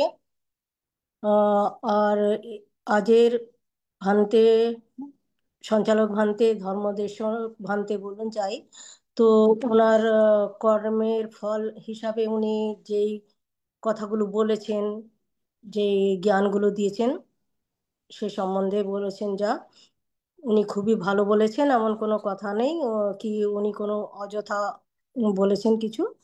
তো যাই হবে হোক, ওনার যা কিছু, যা এটা আমি সারমর্মে পেলাম, সেটা হলো চেতনা সহ যা কিছু করা হয় তাহাই কর্ম। চেতনাবিহীন বা অনিচ্ছাকৃত যা করা হয় না, হ্যাঁ, তা মানে চেতনাবিহীন বা ইচ্ছাকৃত ভাবে যা করা হয় সেগুলো হচ্ছে অকুশল কর্ম। কর্ম হয় না সেটা, অর্থাৎ তো প্রত্যেকটি কর্মের ফল বা প্রতিক্রিয়া থাকে। বর্তমান কর্ম আগামী জন্মের কর্মফলের উপর নির্ভর করে। কুশল হোক বা অকুশল কর্ম হোক, ফল নির্ধারিত হয়ে থাকে। এর জন্য আমরাই দায়ী, বুদ্ধ বা অন্য কেউ নন। কুশল কর্ম হলো লোভ দেশ মোহ ব্যতীত যে কর্মগুলো করা হয় তাহাই হলো কুশল কর্ম। অকুশল কর্ম দ্বারা নানা প্রকার অভাব হয়ে থাকে বা দুঃখ থাকে জীবনে। চারি অপায়ে বা তির্যকুলেও জন্ম নিতে হয়, আর সেখান থেকে ফিরে আসা প্রায় অসম্ভব। কুশল কর্ম কোথায় থাকে? সেটা তো ব্যয় হয়ে যায়, তো সেটা সঞ্চয়ে থাকে পুণ্য কর্মের দ্বারা। বাঁচার জন্য আমরা যা পাই, থাকার ব্যবস্থা, পড়াশোনা, খাওয়া দাওয়া, চাকরি, এই সমস্ত কিছু কর্ম দ্বারাই হয়ে থাকে। এইভাবে কর্ম দ্বারাই ভবচক্র চলতে থাকে। আর চিত্তের মধ্যে থাকে কুশল কর্মফল। চিত্ত সব সময় সঙ্গে থাকে না, সাথে থাকে না। অতএব চিত্ত মানে কুশল কর্ম দ্বারা চিত্ত সুনিয়ন্ত্রিত থাকে।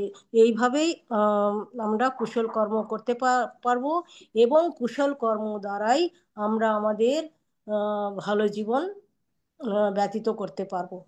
ভান্তেকে বন্দনা জানাই, এইটুকুন।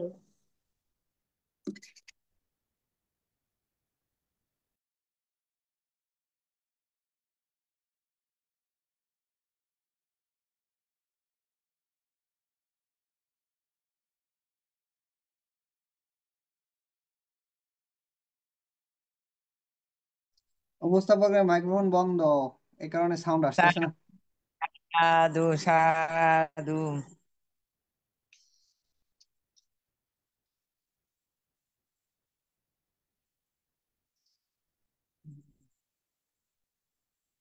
সাধু সাধু সাধু।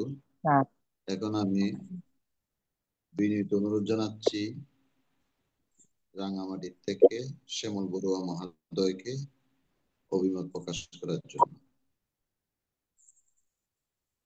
শ্রদ্ধেয় শ্যামল বড়ুয়া মহোদয়। নমস্কার দাদা। আমি আজকের এই লাইভ এবং জুমে যারা আছেন, প্রথমে বুদ্ধ ধর্ম সংঘ ত্রিয়ত্নকে নতশিরে বন্দনা জানাচ্ছি আমাদের ITSS এর আশীর্বাদক ভারতের ষষ্ঠ সংঘরাজ পূজনীয় বড়বান্তের চরণে, এবং শ্রদ্ধা সহকারে নতশিরে বন্দনা জানাচ্ছি আজকের সদ্ধর্মদেশক এবং প্রধান উপদেষ্টা এবং প্রধান সমন্বয়ক ITSS পেজের পূজনীয় ভান্তের চরণে। উনি অমূল্য দেশনা করেছেন আজকে, এবং শ্রদ্ধার সাথে নতশিরে বন্দনা জানাচ্ছি ITSS পেজে জুমে এবং লাইভে যে সমস্ত ভিক্ষু সংঘ শ্রমণ সংঘ আছেন সবার চরণে আমি নতশিরে বন্দনা জানাচ্ছি।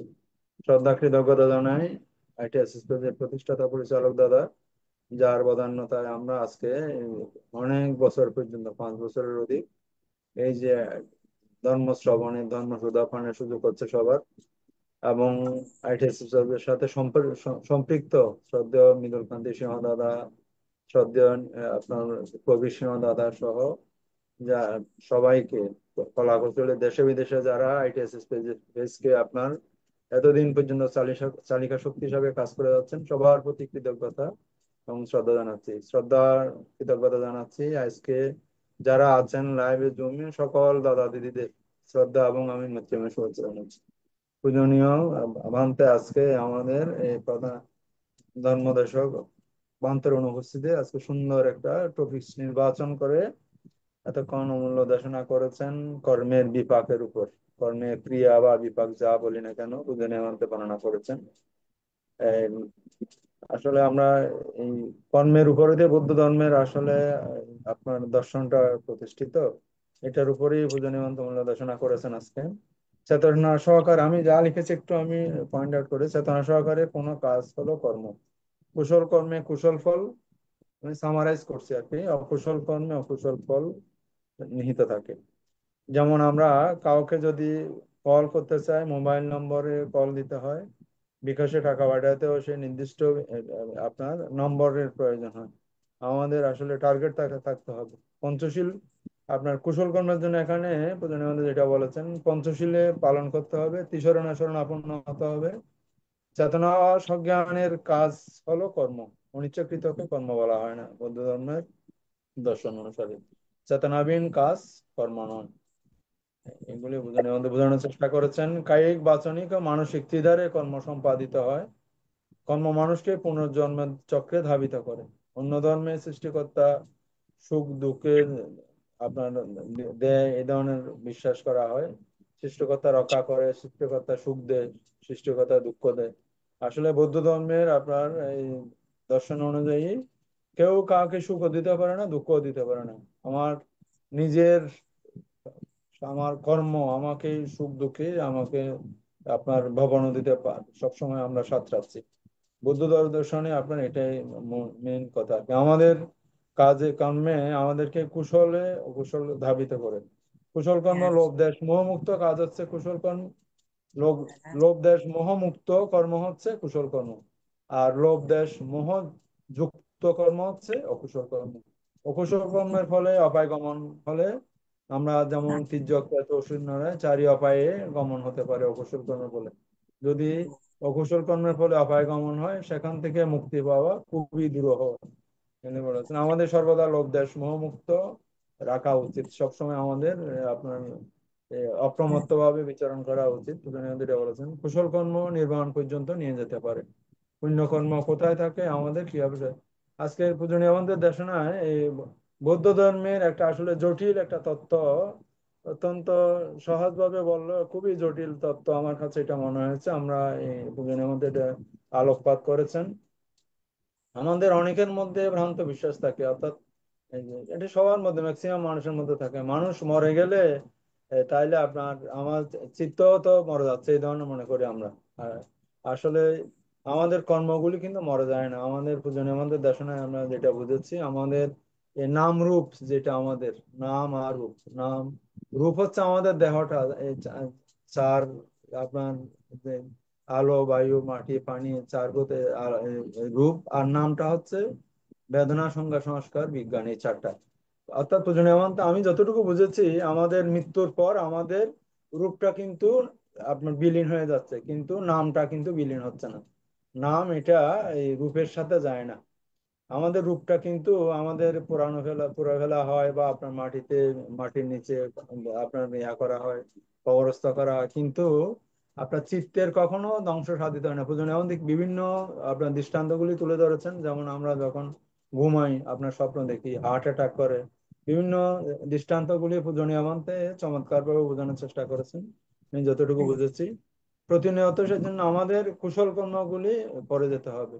আমরা কুশল ও কুশল যা করি না কেন, কুশল কর্মের ফলেও আমাদের আমরা যে ভালো খাচ্ছি আপনার আমরা আসলে এই যেটা বলা হয় আপনার আমাদের মৌলিক যে বিষয়গুলি, খাওয়া পড়া ঘুম আপনার লেখাপড়া অন্ন বস্ত্র বাসস্থান বিভিন্ন বিষয়গুলি তুলে ধরেছেন। এগুলির জন্য সবসময় আমাদের কুশল কর্মগুলি ব্যয় হচ্ছে। ভালো মানুষের সাথে সাক্ষাৎ হচ্ছে, ভালো চিন্তা করছি, ভালো খাচ্ছি, ভালো পোশাক করছি, ভালো জায়গায় আছি, বিভিন্ন কারণে আমাদের পুণ্যকর্মগুলি আমাদের ব্যয় হচ্ছে। সেজন্য আমাদের যদি আমাদের দেশের মধ্যে এটা বোঝানোর চেষ্টা আমি যতটুকু বুঝেছি আপনার কারণ ইনকাম যদি 10,000 টাকা যদি ইনকাম হয়, উনি যদি 10,000 টাকা ব্যয় করে ফেলেন তাহলে তো আপনার সঞ্চয় থাকছে না। অহরহ আমাদের কুশল কর্মগুলি ব্যয় হচ্ছে। সেজন্য আমাদের যাতে সঞ্চয় থাকে সেজন্য আমাদের বেশি বেশি করে কুশল কর্ম সম্পাদন করা একান্ত উচিত। এবং সেই সঞ্চিত কুশল কর্মগুলি আমাদের মন বা চিত্তের মধ্যে থাকে। মৃত্যুর পরে আমাদের দেহটা রূপটা কিন্তু বিনষ্ট হবে, কিন্তু আপনাদের মনটা এটা আমরা রূপান্তরিত হয়ে অন্য আপনার প্রতিসন্ধি চিত্ত গ্রহণ করে আর কি। আমি যতটুকু বুঝেছি এইভাবে বোঝানোর চেষ্টা করেছেন। কুশল কর্মের সঞ্চয়, পুণ্য সঞ্চয় করতে হবে। সেজন্য আমাদের চিত্তে পুণ্য জমা থাকে। সেই জন্য পূজনীয় মন্ত্রী কিছু দিক এখানে তুলে ধরেছেন, যেমন ত্রিরত্নের প্রতি শ্রদ্ধা বিশ্বাস। জীবন গেলেও ত্রিরত্নকে কখনো আমরা অশ্রদ্ধা করতে পারবো না, এটা বোঝানোর চেষ্টা করেছেন। ন্যূনতম পক্ষে পঞ্চশীলে আমাদের অধিষ্ঠিত হতে হবে। দানশীল ভাবনা, আমাদের প্রতিদিনকার কাজে দানশীল ভাবনা এগুলি আমাদের কুশল কর্মগুলি সম্পাদন করতে হবে। যেমন আমরা অনেক সময় বলা হয় কোনো মানুষ দুর্ঘটনায় বেঁচে যায়, মানে একটা গাড়ি অ্যাক্সিডেন্ট হয়েছে, হয়তো 10-20 জন মারা গেছে, কয়েকজন বেঁচে গেছে। বেঁচে গেছে কি হবে, কয়েকজন তাদের জন্ম জন্মান্তরের বা এই জন্ম বা অতীত জন্মে কুশল কর্মের ফলগুলি তাকে রক্ষা করেছে, এইভাবে বোঝানোর চেষ্টা করতেন। যাই পূজনীয় মন্ত্র যদিও বা অগোছালো ভাবে বলেছেন, এই বৌদ্ধ ধর্মের আপনার মেন যে একটা একটা জটিল বিষয়, আমাদের মৃত্যুর পর আমাদের কাজগুলি এগুলি কোথায় যায়, পুণ্য কোথায় সঞ্চিত থাকে, কিভাবে স্থানান্তরিত হয়, এইগুলি বোঝানোর জটিল তত্ত্বগুলি পূজনীয় মন্ত্রে সহজ ভাষায় বোঝানোর চেষ্টা করেছেন। আচ্ছা পূজনীয় মন্ত্র, আমার একটা প্রশ্ন, বিভিন্ন সময় এই বিভিন্ন মানুষ, অনেক শিক্ষিত মানুষ আমি বলতে শুনি আত্মার সদ্গতি কামনা করে। বৌদ্ধ ধর্ম তো আত্মা নাই, তাইলে আপনার আমাদের যে চিত্ত বা মন যেটা আপনার এই চেঞ্জ হচ্ছে মৃত্যুর পর, আমাদের রূপটা বিনষ্ট হয়ে যাচ্ছে, কিন্তু আমাদের চিত্ত বা মনটা স্থানান্তরিত হয়ে প্রতিসন্ধি চিত্ত গ্রহণ করে অন্য জায়গায় স্থানান্তরিত হচ্ছে। এটাকে কি আত্মা বলা হচ্ছে অন্য ধর্মে, নাকি? একটু যদি পূজনীয় মন্ত্র আত্মা সম্পর্কে যদি একটু ধারণা দিতেন। নতশিরে হ্যাঁ, বন্দনা আসলে এটা পূজা। সাধু সাধু অন্য ধর্মের এই চিত্ত কি ওরা আত্মা বলে থাকে আর কি। তো আসলে বুদ্ধ ধর্ম দর্শনে মৃত্যুবরণের পরে পরলৌকিক সদ্গতি কামনায় পুণ্যরাশি দান করছি আমরা যদিও বলি, কিন্তু এটা কতটা গ্রহণযোগ্য যদি ধর্ম দর্শনটা আমরা দেখি, সেই ব্যক্তি, যে ব্যক্তি মারা যায় তার চিত্ত যদি চিত্তের, তিনি যে রূপে জন্মগ্রহণ করে থাকুন না কেন, তিনি যদি সাধু বা সাধু সাধু সাধু বলে তিনি সেটাকে অনুমোদন করতে পারেন, তখন তিনি ওই, আপনি যেটা পূর্ণ করার পরে, অর্থাৎ আপনি একটা পূর্ণ করলেন, কি পূর্ণ, একটা কিছু দান দিলেন, দান করলেন, বিহারে পানি দান করলেন, অথবা কিছু খাবার আহার দান করলেন বা চিবর দান করলেন, করার পরে ওই পূর্ণ কর্মটা আপনি তার পারলৌকিক সদ্গতি কামনা দান করছেন। এখন তিনি মৃত্যুবরণ করার পরে তাকে দান করলেন। এখন ওই ব্যক্তি যে রূপে থাকে, তিনি ওই পুণ্য অর্জন করতে হলে তাকে সাধুবাদ দিয়ে ওই পুণ্যটাকে তিনি অনুমোদন করে নিতে হবে। এখন আমরা তো বলি থাকি এটা তার মনকে সন্তুষ্ট করার জন্য, বা যে মারা গেছে তার যারা রয়ে যায় তাদেরকে আহ মানে সন্তুষ্টি করার জন্য, যে তার পারলৌকিক সদ্গতি কামনায় পুনরাশি দান করছি। মৃত্যুর পরে যে 1 মাস বা 1 বছরে যে অনুষ্ঠানগুলো করার পরে তার উদ্দেশ্যে যে পুণ্যদান গুলো করা হয়, এটা অনেক দূর হয়ে যায়। এটা যে তিনি পাবেন এটার কোনো সিকিউরিটি নাই। কারণ সিকিউরিটি নাই এই কারণেই, শুধু তিনি আহ আহ, যেটাকে আমরা আমাদের ধর্ম দর্শনে যেমন আমরা বলে থাকি আর কি, ওটাকে প্রেতরূপে বলে থাকি আর কি, প্রেতরূপে অর্থাৎ পরবর্তী প্রেত না কি যেন বলে ওটাকে, যারা আর কি অন্যের সহযোগিতা নিয়ে তিনি ওই জীবন থেকে মুক্তি লাভ করার জন্য তারা আত্মীয় স্বজন বা পাড়াপড়শি কাছে তিনি সহযোগিতা চান, এবং তারা ওই রূপে মানে খাবার যদি তাদের প্রয়োজন হয়, পানির প্রয়োজন হয়, বা পোশাক আশাক যদি প্রয়োজন হয়, তারা ভিক্ষু সঙ্গে স্বয়ং দান করলে তার আহার আহার স্বয়ং সম্পূর্ণভাবে পাবে, পানি দান করলে তারা পানি খেতে পারবে, আম, এবং চিবর দান করলে তারা পোশাক পাবে। এইরূপে যদি তারা তাদের কাছে চেয়ে থাকে, চাওয়ার পরে তারা যদি দান করে, সেটাকে যদি তারা সাধুবাদের সহিত অনুমোদন করে, তখন তারা সেই জীবন থেকে মুক্তি লাভ করবে না। তারা সেই জীবনে কি পাবে, জীবনের তো একটা মানে সময়কাল থাকে, 60 বছর বা 80 বছর, 90 বছর মানুষের যেমন আয়ু থাকে, তো ওইরূপে সেরকম আয়ু থাকে। তারপরে সেখানে তিনি কি খেতে পারবে, পানি পান করতে পারবে, পোশাক আশাকে তিনি পরতে পারবে, এইরূপ আর কি। তো আমরা যেগুলা যে পুণ্য দান করি, বা যে আমরা বান্ধবদের কাছ থেকে আশীর্বাদ প্রদান করি বা আশীর্বাদ চাই, আসলে এগুলা ততটা একটা প্রযোজ্য নয়, যেটা করার পরে হয়। একজন বান্দাকে আপনি বন্দনা দিলেন, বন্দনা কি এটা কুশল কর্ম না? এই কুশল কর্মের প্রভাবে আপনি তো এমনি আপনি সেই কুশল কর্মে ফল পেতেছে।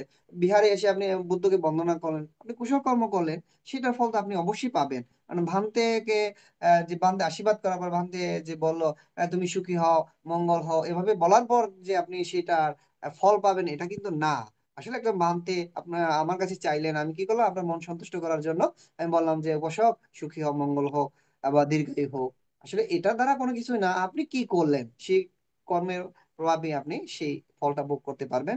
তো আপনি যে আত্মার কথা বলেছেন, এটা অন্যান্য ধর্মের যে আমরা চিত্তের কথা বলি, এটাকে আত্মা বলা হয়। আমাদের দেহের মৃত্যু হয়, কিন্তু আমাদের চিত্ত মৃত্যু হয় না। আপনি যেটা বলেন যে আহ যে রূপ, আসলে রূপটা এভাবে বলা হয়েছে, বুদ্ধ ধর্ম দর্শনে রূপের একটা ব্যাখ্যা রয়েছে। রূপ শব্দটা অর্থ এটা পালি শব্দ, বা আমরা রূপা বলে থাকি আমাদের ধর্ম মানে রাখাইন ভাষায়। রূপা অর্থাৎ এটা, এটার বর্ণনা হচ্ছে এরকম যে রূপ শব্দটার অর্থ হচ্ছে মানে পরিবর্তন থেকে, পরিবর্তন থেকে রূপাকায়া শব্দটা আসছে। অর্থাৎ যে আমাদের পরিবর্তন, আমাদের যে রূপটা, আমাদের কিন্তু পরিবর্তন। আমরা ছোটবেলা কতটুকু ছোট ছিলাম, এখান থেকে আমরা আস্তে আস্তে বড় হলাম, আস্তে আস্তে আবার মাথার চুল সাদা হলো, কালো চুল সাদা হলো, চোখের দৃষ্টি কমে গেল, শরীরে বল কমে গেল। এইটা প্রতিটা সেকেন্ড প্রতিটা মিনিট কিন্তু আমাদের এই পরিবর্তনটা হচ্ছে, যেটা আমরা আমাদের দেহের পরিবর্তন হচ্ছে, সেই দেহের পরিবর্তনটা কিন্তু আমরা দেখতে পাই না। দেখেন উপাসক, যে আমি ইন্দ্রবংশ, আমি তো হঠাৎ করে ইন্দ্রবংশ হইনি। আমার জন্মগ্রহণ করার পরে 20 বছর পরে আমি উপশব্দ গ্রহণ করলাম। 20 বছর আমাকে নানা রকমের যে আমার বাবা মা লালন পালন করেছেন, সেখানে নানা রকমের অসুখ বিসুখ হয়েছে। এই রূপের যে পরিবর্তন, তখন কতটুকু ছিলাম, এখন কত বড় হয়েছি, আহ এই রূপ যে পরিবর্তন, এটাকে রূপ বলে আর কি। এই পরিবর্তনের সমাপ্তি হয়, মানে শেষ হয়ে যায়, মৃত্যু হয়ে যায়। কিন্তু আমাদের যে চিত্তটা রয়ে যায়, সেই চিত্তটা কখনো মৃত্যু হয় না। তো চিত্তের মাধ্যমে আমরা কুশল কর্ম অকুশল কর্ম বান্ডারে নিয়ে গিয়ে আমরা আবার সেই ভব চক্রের মধ্যে আমাদের প্রতিফলিত হয়, বা আমরা সেখানে আবার মানুষ রূপে জন্মগ্রহণ করতে পারি, দেবলোকে জন্মগ্রহণ করতে পারি, বা চার আপায়ে যেতে পারি। সেটা আমাদের কর্মের উপর নির্ভর করে। সেখানে আমাদের বুদ্ধ সঙ্গেও আমাদের রক্ষা করতে পারবে না, বা আমার বাবা মা রক্ষা করতে পারবে না, আমার ধন সম্পদ রক্ষা করতে পারবে না। রক্ষা করতে পারে একমাত্র আপনার কুশল কর্ম দ্বারাই। আপনি সেখানে প্রভাবিত হতে পারেন, বা সেখান থেকে আপনি রক্ষা পেতে পারেন। এটাই ধর্ম দর্শন, আমাদের বুদ্ধ ধর্ম দর্শন আর কি। তো অনেকে এভাবে চিন্তা করে বাঁধে যে মহাজ্ঞানী তিনি, এবং তিনি অনেক শীলবান ব্যক্তি, তার পায়ের ধুলা নিলে আমি কি হয়ে যাব, সকল ধরনের দুঃখ থেকে মুক্তি লাভ করতে পারবো। এইরূপ যদি হতো, তাহলে আনন্দ তো বুদ্ধের একদম কাছে ছিল। তাহলে আনন্দ কেন সর্বপ্রথম তিনি অরহত ফল লাভ করতে পারেননি? তিনি বুদ্ধ তো আনন্দকে বলেছেন যে আনন্দ, তুমি আমাকে দেখে দেখে আনন্দ পেয়ে কিন্তু তুমি এই ধর্ম দর্শন করতে পারবে না, তুমি কি এই জন্মজরা দুঃখ থেকে তুমি মুক্তি লাভ করতে পারবে না। তুমি কাজ করো, তোমার কাজের মাধ্যমে, বা তুমি কর্ম করো, এই কর্মের মাধ্যমে কিন্তু তুমি এই পথে অবলম্বন করতে পারবে। তো সধর্ম প্রাণ উপাসক উপাসিকা, তারপরও আমরা আমাদের সমাজের মধ্যে এগুলো আমরা করে থাকি, শিলবান বান্তি খুঁজি। শিলবান যারা রয়েছে তাদের কাছে গেলে মনে হয় কি জেনে পাবো। তো আবার যে সব পাপ ও কর্ম করার পরে শিশির মান্দির কাছে গিয়ে আমরা যে কিছু দান দিয়ে আসলে মনে হয় আমাদের পাপ কি হয়ে যাবে, মুছে যাবে। এটা ধর্ম দর্শন না, এটা হচ্ছে মিথ্যা দৃষ্টি। যারা সঠিক ধর্ম দর্শন জানে না, তারা এইরূপ কাজগুলো করে। আপনি দান করেন সেটা কোনো বিষয় না, কিন্তু আপনি যে অকুশল কর্ম ডেকে রাখার জন্য, কুশল কর্ম করার জন্য তাদের কাছে যাবেন, এটা ধর্ম দর্শন নয়। তো সাধারণ উপাসক উপাসিকা সর্বদাই আপনার চেষ্টা করবেন যাতে অকুশল কর্ম থেকে নিজেকে বিরত রাখে, কুশল কর্মের মাধ্যমে আপনাদের জীবনকে সবসময় একটি কন্ট্রির মধ্যে মানে বন্ধ রাখার জন্য, কুশল কর্মের মধ্যে, যাতে এই কুশল কর্মের প্রভাবই আপনার জীবন চক্র হবে, এই কুশল কর্মে আপনার সঙ্গী হবে, এবং অকুশল কর্মে আপনার সঙ্গী হবে। আমিও যাব না, যতই ইন্দ্র বংশ বান্ধবের সাথে বা অন্যান্য মানুষের সাথে আপনার যতই ভালো সম্পর্ক থাকুক, কেউ রক্ষা করবে না। আপনার যদি ধন সম্পদ ভালো থাকুক, কেউ রক্ষা করতে পারবে না। আপনার স্ত্রী, আপনার ছেলে, আপনার মেয়ে আপনার কেঁদে কেঁদে মৃত্যুর পরে কোথায় এই সেই শ্মশান পর্যন্ত গিয়ে আপনাকে দিয়ে আসতে পারবে, কিন্তু আপনার সাথে কেউ যাবে না, আর যাওয়ার মতো কোনো সিস্টেমও নেই। তো যার কারণে এই ধর্ম দর্শনের যে সঠিক পথ অবলম্বন, এগুলো আমাদের করতে হবে, এবং নিজেকে গঠন করার জন্য এই পথ অবলম্বন ছাড়া আমাদের কোনো উপায় নেই। ধন্যবাদ উপাসককে। বন্দে বন্দনা পূজনে বন্দে বন্দনা বন্দে।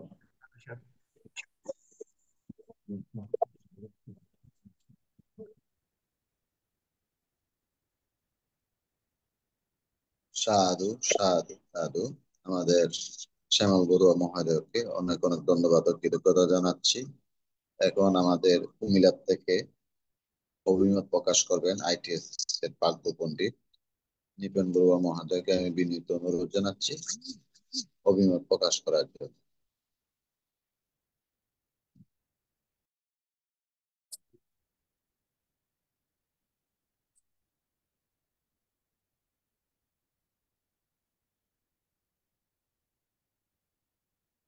Mic mute.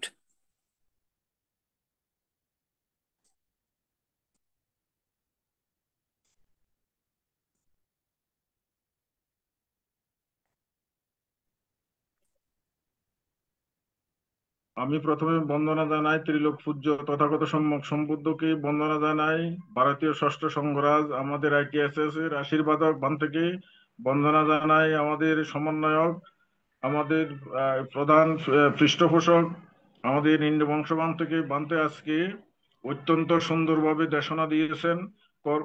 আমি যদিও প্রথম থেকে ছিলাম না, আমি শেষ পর্যায়ে আসি যতটুকু বুঝলাম, এবং আমাদের দাদা দিদিদের অভিমত থেকে যতটুকু বুঝলাম তিনি কর্মফলের উপর তিনি দেশনা দিয়েছেন। যাই হোক, বান্তের দেশনা অত্যন্ত চমৎকার, সাবলীল এবং প্রাঞ্জল ভাষায় সুন্দরভাবে উপস্থাপন করেছেন, এবং বিভিন্ন প্রশ্নের গ্রামের শ্যামল দাদার প্রশ্নের উত্তরও তিনি যথাযথভাবে দিয়েছেন বলে আমি মনে করি। যাই হোক, বান্তের যদি দেশনাটাকে আমি সংক্ষেপ করে বলতে চাই, আমার অভিমত হলো কৌশল কর্ম হলো 10 প্রকার: দানশীল ভাবনা, সেবা সম্মান, পুণ্যদান, পুণ্য অনুমোদন, ধর্ম শ্রবণ, ধর্ম উপদেশ এবং দৃষ্টি ঋজু কর্ম। এই হলো 10 প্রকার কুশল কর্ম। এই 10 প্রকার কুশলের মধ্যে দানকে যদি বলা হয়, দান সম্পর্কে যদি আমি 2 লাইনে বলি, দান হলো লোভের বিপরীত, অর্থাৎ যে লোভ বা তৃষ্ণা যে সর্বদুঃখের হেতু, সে হেতুর মূলের কুঠারাঘাত হলো এই দান। দান হলো 2 রকম: আমিষ দান, নিরামিষ দান। এবং আমিষ দান এই অর্থে যে রূপ, রস, শব্দ, গন্ধ, স্পর্শ, এই যে এগুলো তৃষ্ণাযুক্ত, আর নিরামিষ দান হলো ওই তৃষ্ণাবিহীন দান হলো নিরামিষ দান। যদি ভাবনা সম্পর্কে বলি, ভাবনা 2 রকম। ভাবনার 2টি বিষয়, সেটা হলো আমাদের যে যে কুশল কর্মচিত্ত উৎপাদন এবং বর্ধন। এইটা হলো ভাবনা, 2টা বিষয়: কুশল চিত্তের উৎপাদন এবং কুশল চিত্তের বর্ধন।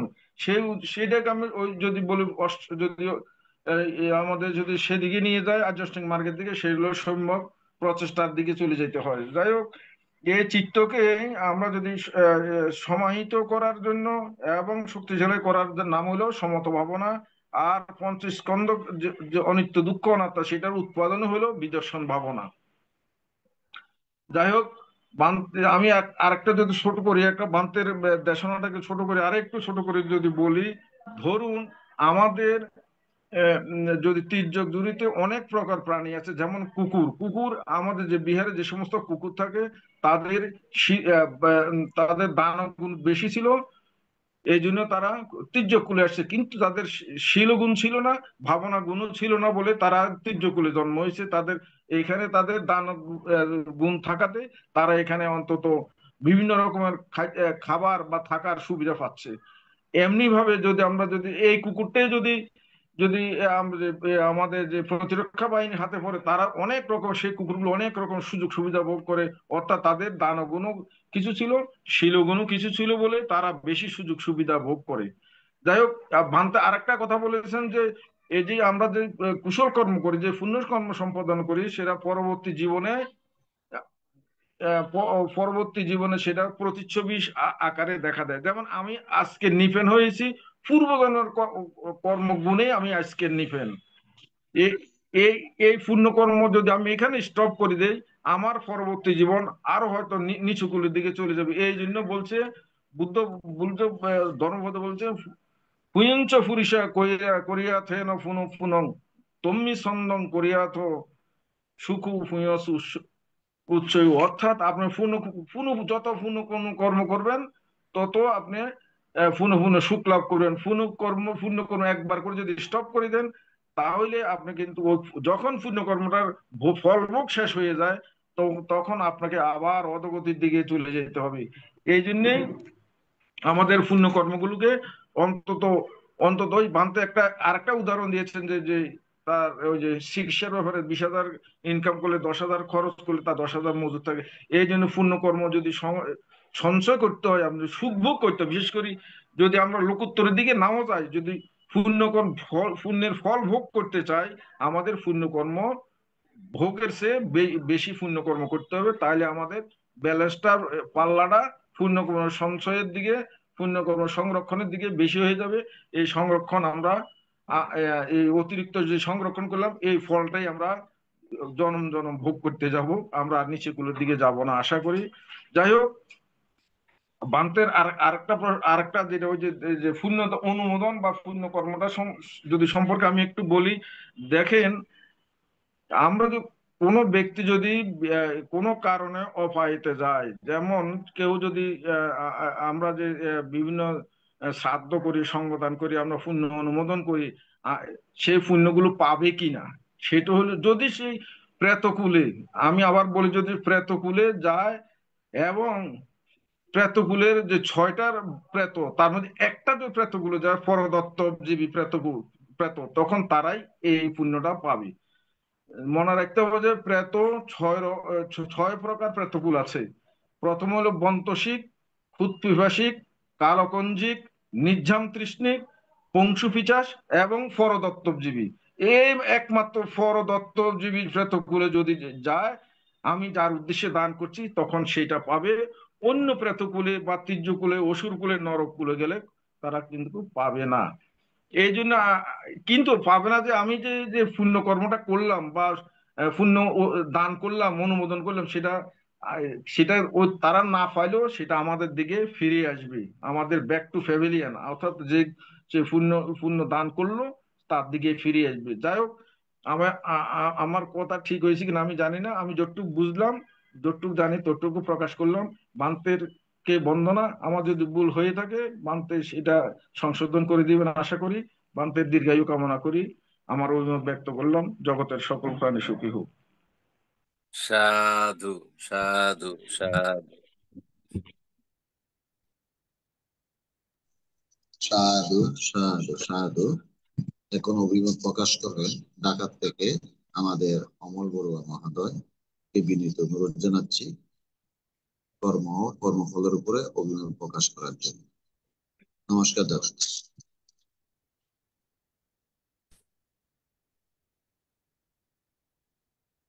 নমস্কার দাদা। আমাকে শোনা যাচ্ছে দাদা? শোনা যাচ্ছে। আচ্ছা, ধন্যবাদ দাদা।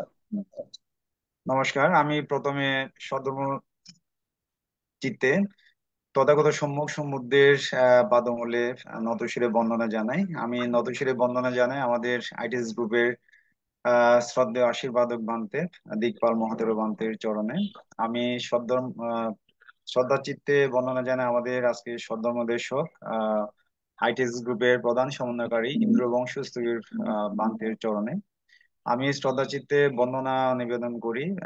নতশিরে বন্দনা নিবেদন করছি আমাদের আইটিএস গ্রুপের অন্যান্য ভিক্ষু সংঘ এবং শ্রামণ সংঘের পাদমূলে এবং আমাদের এই আইটিএস গ্রুপের সম্মানিত প্রতিষ্ঠাতা পরিচালক মিলন বড়ুয়া দাদা, উপদেষ্টা মৃদুল কান্তি সিংহ দাদা সহ উপস্থাপক প্রবীর সিংহ দাদা সহ অন্যান্য যারা আছেন, বিশেষ করে বিভিন্ন প্ল্যাটফর্মে, ইউটিউবে, ফেসবুকে বা এই জুম প্ল্যাটফর্মে আমি সকল দাদা দিদিদের শ্রদ্ধা চিত্তে নমস্কার জানাচ্ছি এবং মৈত্রীময় শুভেচ্ছা জানাচ্ছি।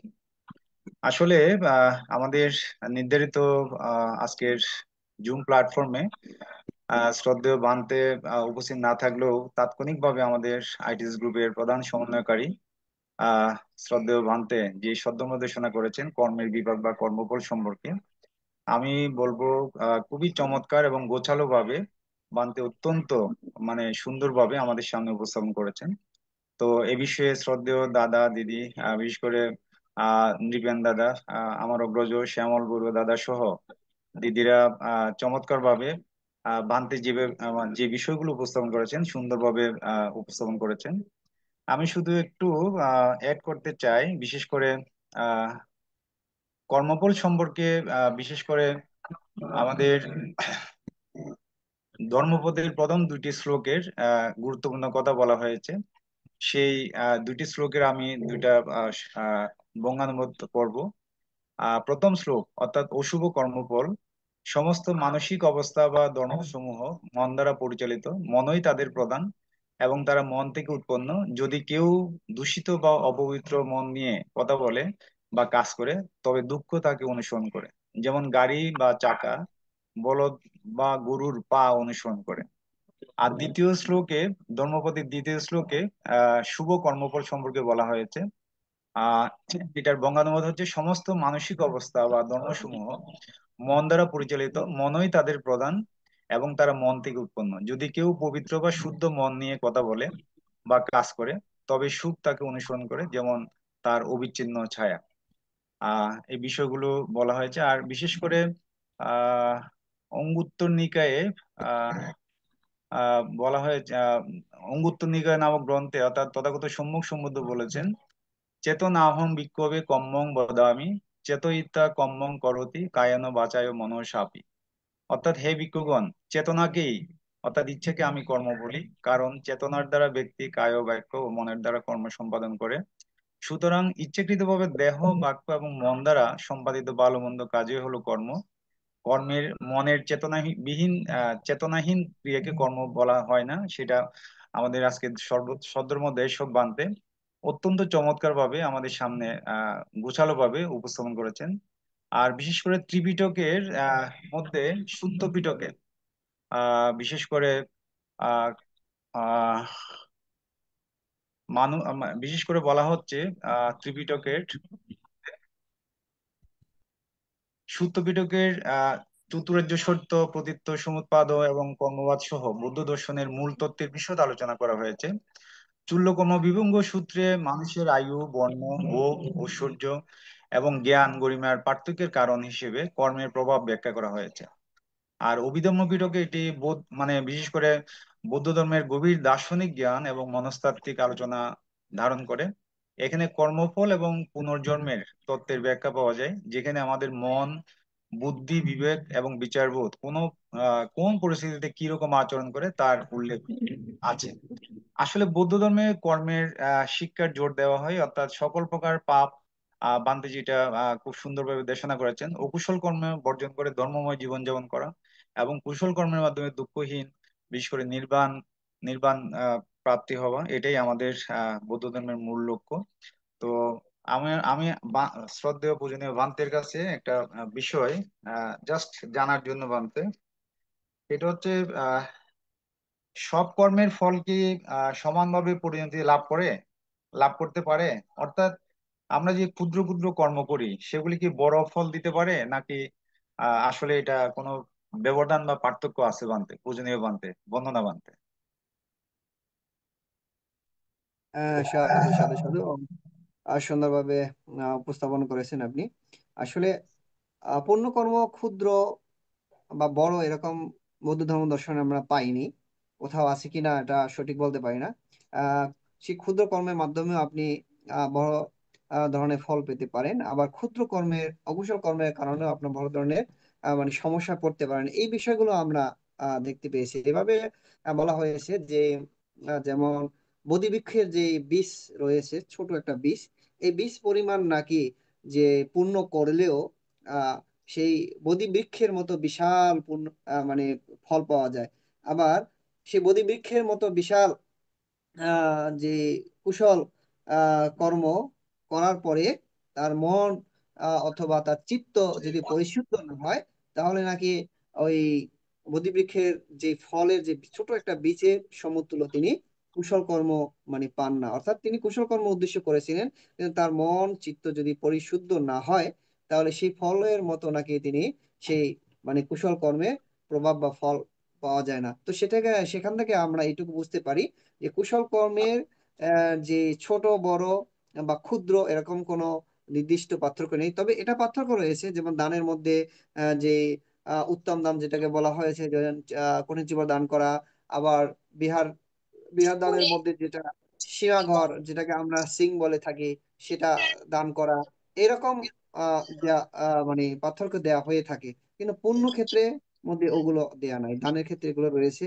বা পাওনার ক্ষেত্রে যে শ্রেণী বিভাজন রয়েছে এগুলো রয়েছে। কিন্তু পূর্ণ ক্ষেত্রে ছোট পূর্ণ করলে যে ছোট ফল পাবো, বড় পূর্ণ করলে বড় ফল পাবো, এরকম আমরা আসলে আমার জানা মতে আমি এটা এখন পর্যন্ত দেখিনি। সাধু সাধু। বান্তের প্রতি অশেষ কৃতজ্ঞতা, পরম শ্রদ্ধা এবং আবারও বন্দনা জানাচ্ছি। আমি আসলে বান্তের যে আজকে তাৎক্ষণিক যে ধর্মদেশনা, অমূল্য দেশনা আমার কাছে বিশেষ করে অনেক মানে ভালো লেগেছে, এবং সেই জন্য বান্তের সুস্বাস্থ্য, দীর্ঘ জীবন কামনা করে আমার এই ক্ষুদ্র জীবনের সঞ্চিত পুণ্যরাশি ভান্তের চরণ তলে আমি নিবেদন করছি। এবং আবারও কৃতজ্ঞতা এবং ধন্যবাদ জানাই আমাদের আইটিএস গ্রুপের শ্রদ্ধেয় কলাকুশলী যারা আছেন, বিশেষ করে মিলন বড়ুয়া দাদা, মৃদুল কান্তি সিংহ দাদা, তারপর আমাদের সুউপস্থাপক প্রবীর কুমার সিংহ দাদা সহ আমাদের এই প্ল্যাটফর্মে উপস্থিত, বিভিন্ন প্ল্যাটফর্মে উপস্থিত শ্রদ্ধেয় দাদা দিদিদের আবারও আমার শ্রদ্ধা নমস্কার জানিয়ে আমি আমার সংক্ষিপ্ত অভিব্যক্তি শেষ করছি। ধন্যবাদ। সাধু সাধু সাধু সাধু সাধু এবং দাদাকে অনেক অনেক ধন্যবাদ ও কৃতজ্ঞতা জানাচ্ছি। এই আজকে কুশল ও কুশল কাজে আজকে যারা অভিমত প্রকাশ করেছেন, কত যারা আমাদের আইটিএসএর যারা পরিবারের যারা ফলোয়ার আছে, তারা একটু করে হলেও জানতে পেরেছে। তার জন্য আমি দাদাদের কাছে আবারও কৃতজ্ঞতা ও সম্মান জানাচ্ছি। এখন আইটিএসএস এর উপদেষ্টা মৃদুল সিংহ মহোদয় অভিমত প্রকাশ করার জন্য বিনীত করছি। নমো তীরত্নায় সর্বাজ্ঞা তিলক পূজ্য মহাকারণী তথাগত সম্বুদ্ধ শরণ বন্দনা শ্রদ্ধা পূজা জ্ঞাপন করছি। শ্রদ্ধা বন্দনা পূজা জ্ঞাপন করছি আইটিএসএস এর আশীর্বাদ বড় ভান্তে। আইটিএসএস এর প্রধান কর্ণধার, আজকের প্রধান ধর্মালোচক ভান্তে, জুম লাইফে সংযুক্ত সকল সংঘ সমান সংঘ শরণ বন্দনা শ্রদ্ধা পূজা জ্ঞাপন করছি। যে সকল সধর্মানুরাগী বুদ্ধের 84 ধর্ম স্কন্ধের মাধ্যমে স্বধর্ম জনিত কুশল কর্মে নিজেরাই আলোকিত হচ্ছেন এবং অন্যদেরকে আলোকিত করার উদ্বুদ্ধ করতেছেন, প্রত্যেককে আইটিএসএস পক্ষ থেকে অভিনন্দন শ্রদ্ধা জানাচ্ছি। আজকে প্রধান ধর্মালোচক ভান্তে সুন্দরভাবে বুদ্ধের 84 ধর্ম স্কন্ধের মাধ্যমে ধর্মদান করেছেন। আমরা প্রত্যেকেই জ্ঞাত বিশ্ব সম্পর্কে জ্ঞান অর্জন করেছি এবং যা বিশেষভাবে নিজেদের আলোচনার প্রেক্ষিতে যা অবগত হয়নি তা আলোচনার মাধ্যমে ভান্তে আমাদেরকে ধর্মদান করেছেন। আমি আমার জন্ম জন্মান্তরে দানময় শিলময় ভাবনাময় পুণ্য কুশল কর্ম দৃশ্য সকলের উদ্দেশ্যে দান করছি। সর্ব দানং ধর্ম দানং জিনাতি, সকল দানের সাথে ধর্ম দানে উত্তম। আমরা প্রতিনিয়তই নিরামিষ দানের মাধ্যমে আমরা নিজেদের চিত্ত পরিশুদ্ধতায় কুশল কর্ম করে থাকি। ভান্তে সুন্দরভাবে চিত্তের সম্পর্কে ব্যাখ্যা দিয়েছেন আমাদের আইটিএসএস এর মধ্যে। আমরা ধর্মদান করেন আমাদের বড় দাদা শ্যামল বড় দাদার প্রশ্ন উত্তর এখানে আমাদের দাদা অন্যরাও। আমি আবারও প্রত্যেককেই প্রবণা উত্তর কঠিন জীবদানের শ্রদ্ধা অভিনন্দন জানিয়ে প্রত্যেকে বুদ্ধ জ্ঞানে জ্ঞানী হোক, এই পূর্ণ কুশল কর্মের মাধ্যমে যাতে আমরা দুঃখ চিহ্নিত করে নির্বাণ সদৃশ বীজ বপন করতে পারি, সকলের প্রতি শ্রদ্ধা অভিনন্দন জ্ঞাপন করছি। নমস্কার।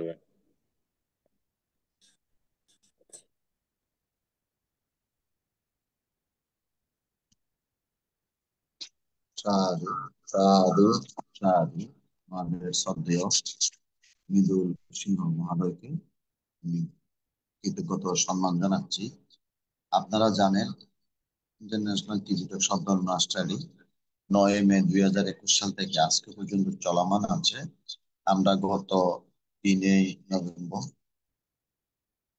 দ্বিতীয়বারের মতো আইটিএসএস এর ডোনারদের অর্থায়নে, যিনি প্রধান বর্তী সজল কান্তি বড়ুয়া ও নীলিমা বড়ুয়ার অর্থায়নে আইটিএসএস পরিচালনায় দ্বিতীয়বারের মতন কঠিন শিবির দান করা হয়েছে। এর মাঝখানে আমাদের আইটিএসএস প্রোগ্রামটি কয়েকদিন বন্ধ থাকার জন্য আমি আপনাদের কাছে ক্ষমা প্রার্থনা করছি, যেন আমরা কন্টিনিউ করতে পারি। আমাদের যিনি প্রতি বৃহস্পতিবারের ধর্ম আলোচনা ছিলেন, ধর্মদেশনা দান করতেন, উনি আমাদের ফ্রান্স মূর্তি বিহারের অধ্যক্ষ হিসাবে উনি ওইখানে অংশগ্রহণ করেছেন।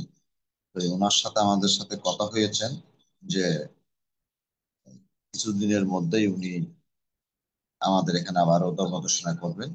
তো আমরা কয়েকটা দিন হয়তো আমাদের একটু শিডিউলটা হয়তো চেঞ্জ হতে পারে, হয়তো আজকে নিয়ে আসবেন কালকে নিয়ে আসবেন, হয়তো এটা নিয়ে একটু আমরা একটু সমস্যার মধ্যে আছি। অলরেডি কন্টিনিউরে চলবে। তো আপনারা আমাদেরকে একটু আশীর্বাদ করবেন। আর আপনাদেরকে একটু নিউজ দিতে যাচ্ছি, এই আগামী 22শে ডিসেম্বর থেকে এই 1লা জানুয়ারির 1 তারিখ পর্যন্ত আমাদের যিনি অভিধর্ম বিষয়ক উপদেষ্টা, আপনার সৌরভজি বান্তে মহোদয়ের এখানে ভাবনা চলবে। তো এখানে আপনারা সকলে অংশগ্রহণ করার জন্য বিনীত অনুরোধ জানাচ্ছি। আর এখানে ভাবনা এবং আমাদের চংদানের জন্য কিছু আর্থিক সহযোগিতা করার জন্য বিনীত অনুরোধ জানাচ্ছি সকলকে। আর আমি বান্তের কাছে একটি জিনিস জিজ্ঞাসা করতে চাচ্ছি, বান্তে কৌশল ও অকুশল কাজের মধ্যে যে আজকে আলোচনাটা করেছেন, সেটা আপনি আজ থেকে আরো 10টা 12টা পর্ব আপনি কুশল ও কৌশল কাজের নিয়েই আপনি ধর্ম আলোচনা করেছিলেন। তাই আমি বান্তের কাছে জানতে চাচ্ছি, আমরা যে আইটিএসএস যে এতগুলা কাজ করতেছি, এর মধ্যে আইটিএসএস এর কাছে আমাদের মহাকারণী বুদ্ধের রক্তকণিকা ধাতু পৌঁছে গেছেন। তা আমরা বিভিন্ন বিহারে আমরা এটা বিতরণ করব। তো এটা কোন কৌশল বা অকুশল কাজের সাথে সংযুক্ত হওয়ার পরে আমরা এই জিনিসগুলা পর পরে পাচ্ছি, বা একটার পর একটা আমরা এই বুদ্ধের ধাতুগুলো আমাদের কাছে আসতেছেন, এবং আগামী ডিসেম্বর মাসে আমাদের আরেকটি বুদ্ধ চলে আসতেছেন থাইল্যান্ড থেকে, যেটা আমরা কক্সবাজার মরিচাতে দান করব, সেটাও চলে আসতেছেন। তো এটা এটা এটা কিসের জন্য আমরা এত জিনিসগুলো যে এখানে আনতে পারতেছি বাংলাদেশে, সেই বিষয় নিয়ে যদি একটু আলোচনা করেন বান্ধে, বন্দনা বান্ধে।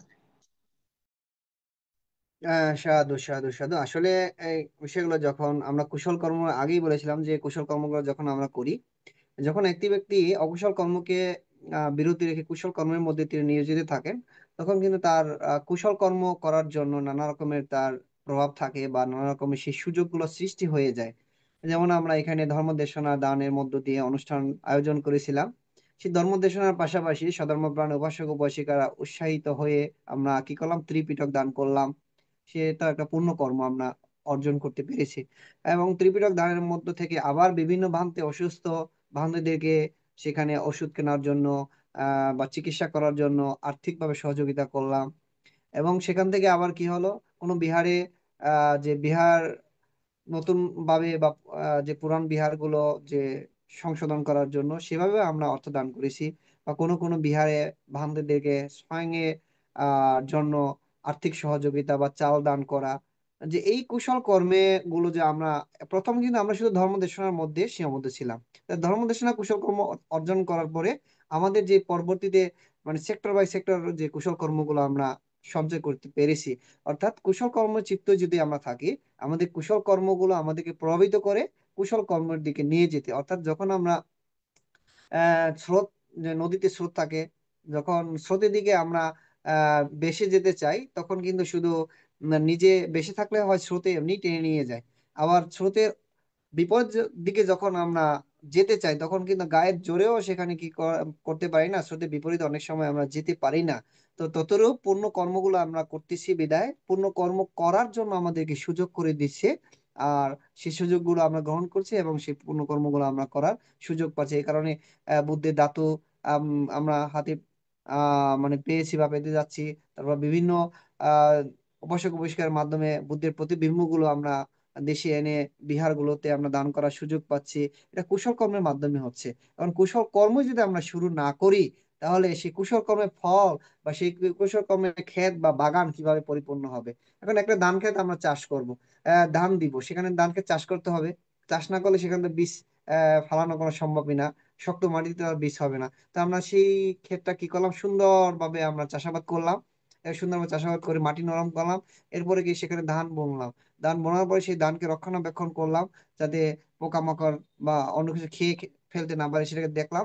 এইভাবে যত্ন করার পরে সেখানে কি হলো, ধান হলো। সেই ধান আমরা সে চাল হিসাবে খাবার জন্য আমরা উপযোগী করতে পারলাম। কিন্তু সে ততটুক এই পূর্ণ কর্মগুলো আমরা আস্তে আস্তে আমরা পূর্ণ করার জন্য আমরা একটা ক্ষেত্র তৈরি করলাম, কি একটা প্ল্যাটফর্ম, জুম প্ল্যাটফর্ম তৈরি করলাম।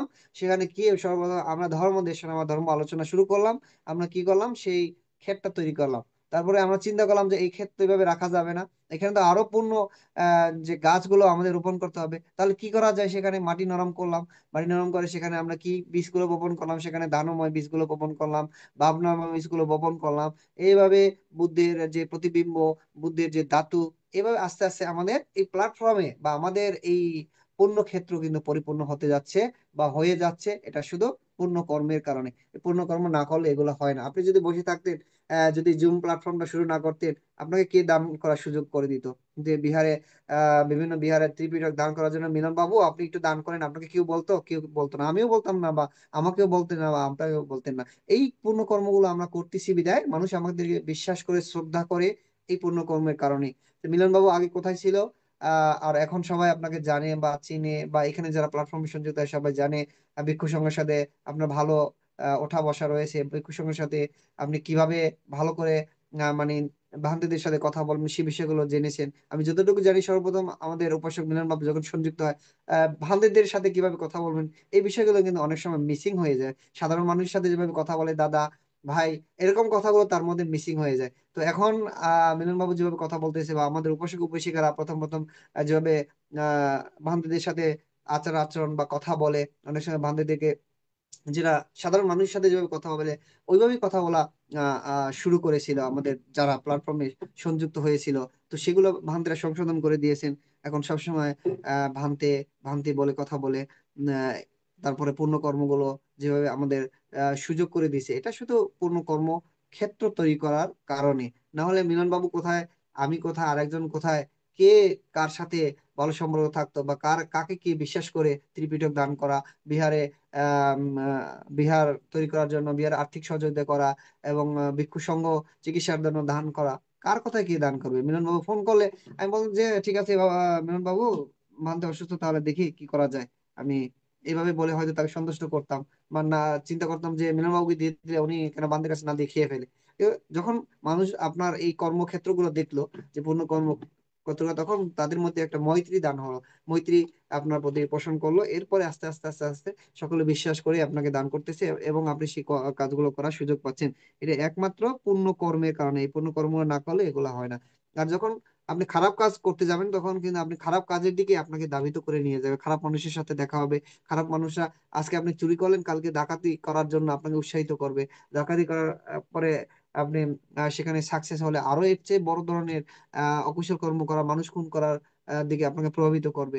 এটা এই স্রোতের আম, বিপরীত এবং দিকের দিকে চলার মতো আমাদের পূর্ণ কর্মগুলো আমাদেরকে এগুলো উৎসাহিত করে। তো আপনাকে জানতে হবে, পূর্ণ কর্ম আমার সাথে আসি বিদায়, পূর্ণ কর্ম আমি করতেছি বিদায় আমাকে পূর্ণ কর্ম করার সুযোগ ক্ষেত্র তৈরি করে দিচ্ছে। আর যদি আমি কুশল কর্ম করতাম, অকুশলের মধ্যে থাকতাম, তাহলে আমাকে অকুশল কর্মের মধ্যে আমাকে প্রভাবিত করতো। এইটুকু বিশ্বাস আপনাকে অবশ্যই রাখতে হবে, এবং এই প্ল্যাটফর্মের মধ্যে দিয়ে কিন্তু এটা প্রমাণিত হচ্ছে। তো ধন্যবাদ আমাদের মিলন বাবুকে। সাধু সাধু। এখন পূজনীয় ভান্তে আশীর্বাদের মাধ্যমে আমাদের অনুষ্ঠান সমাপন হবে। বন্দনা ভান্তে। হ্যাঁ, আমাদের মিলন বাবু আর কিছু বলবেন আপনার? সাধু সাধু সাধু।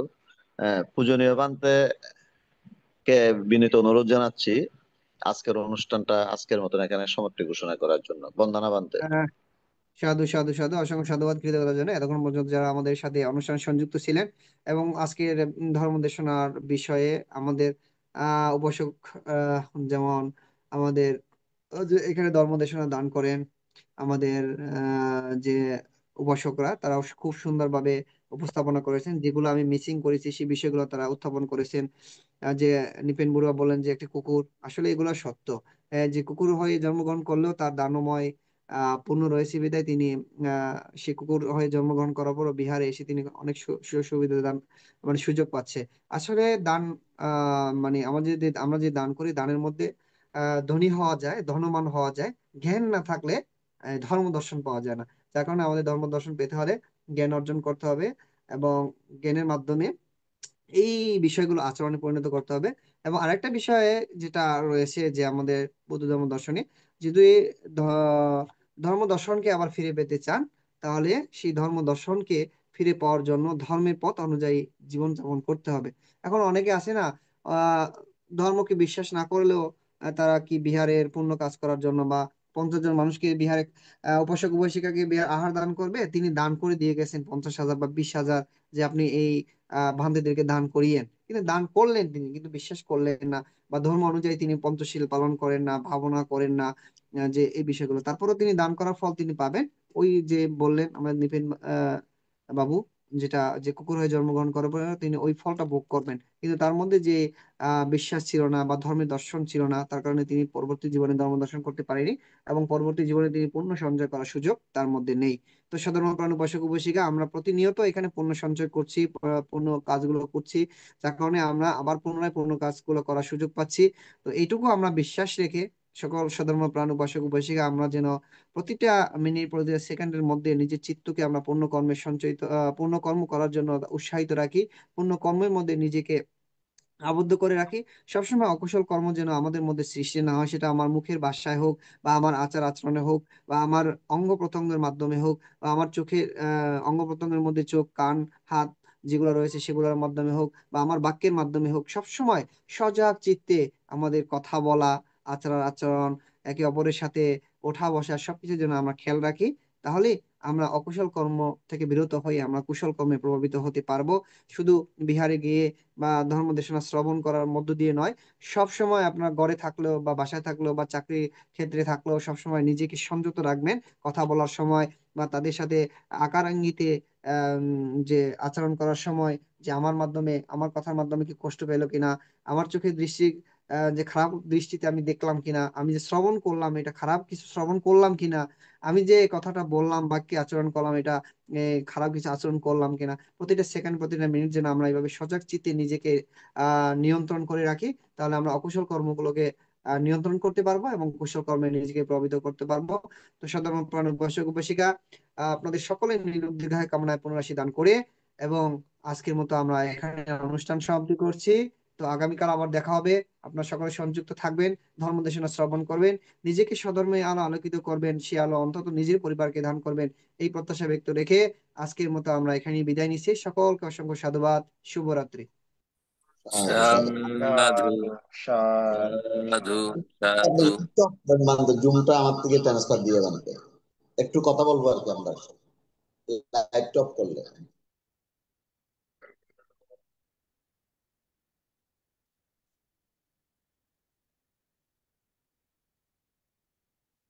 আমাকে হুঁশ দিলে হবে বানতে।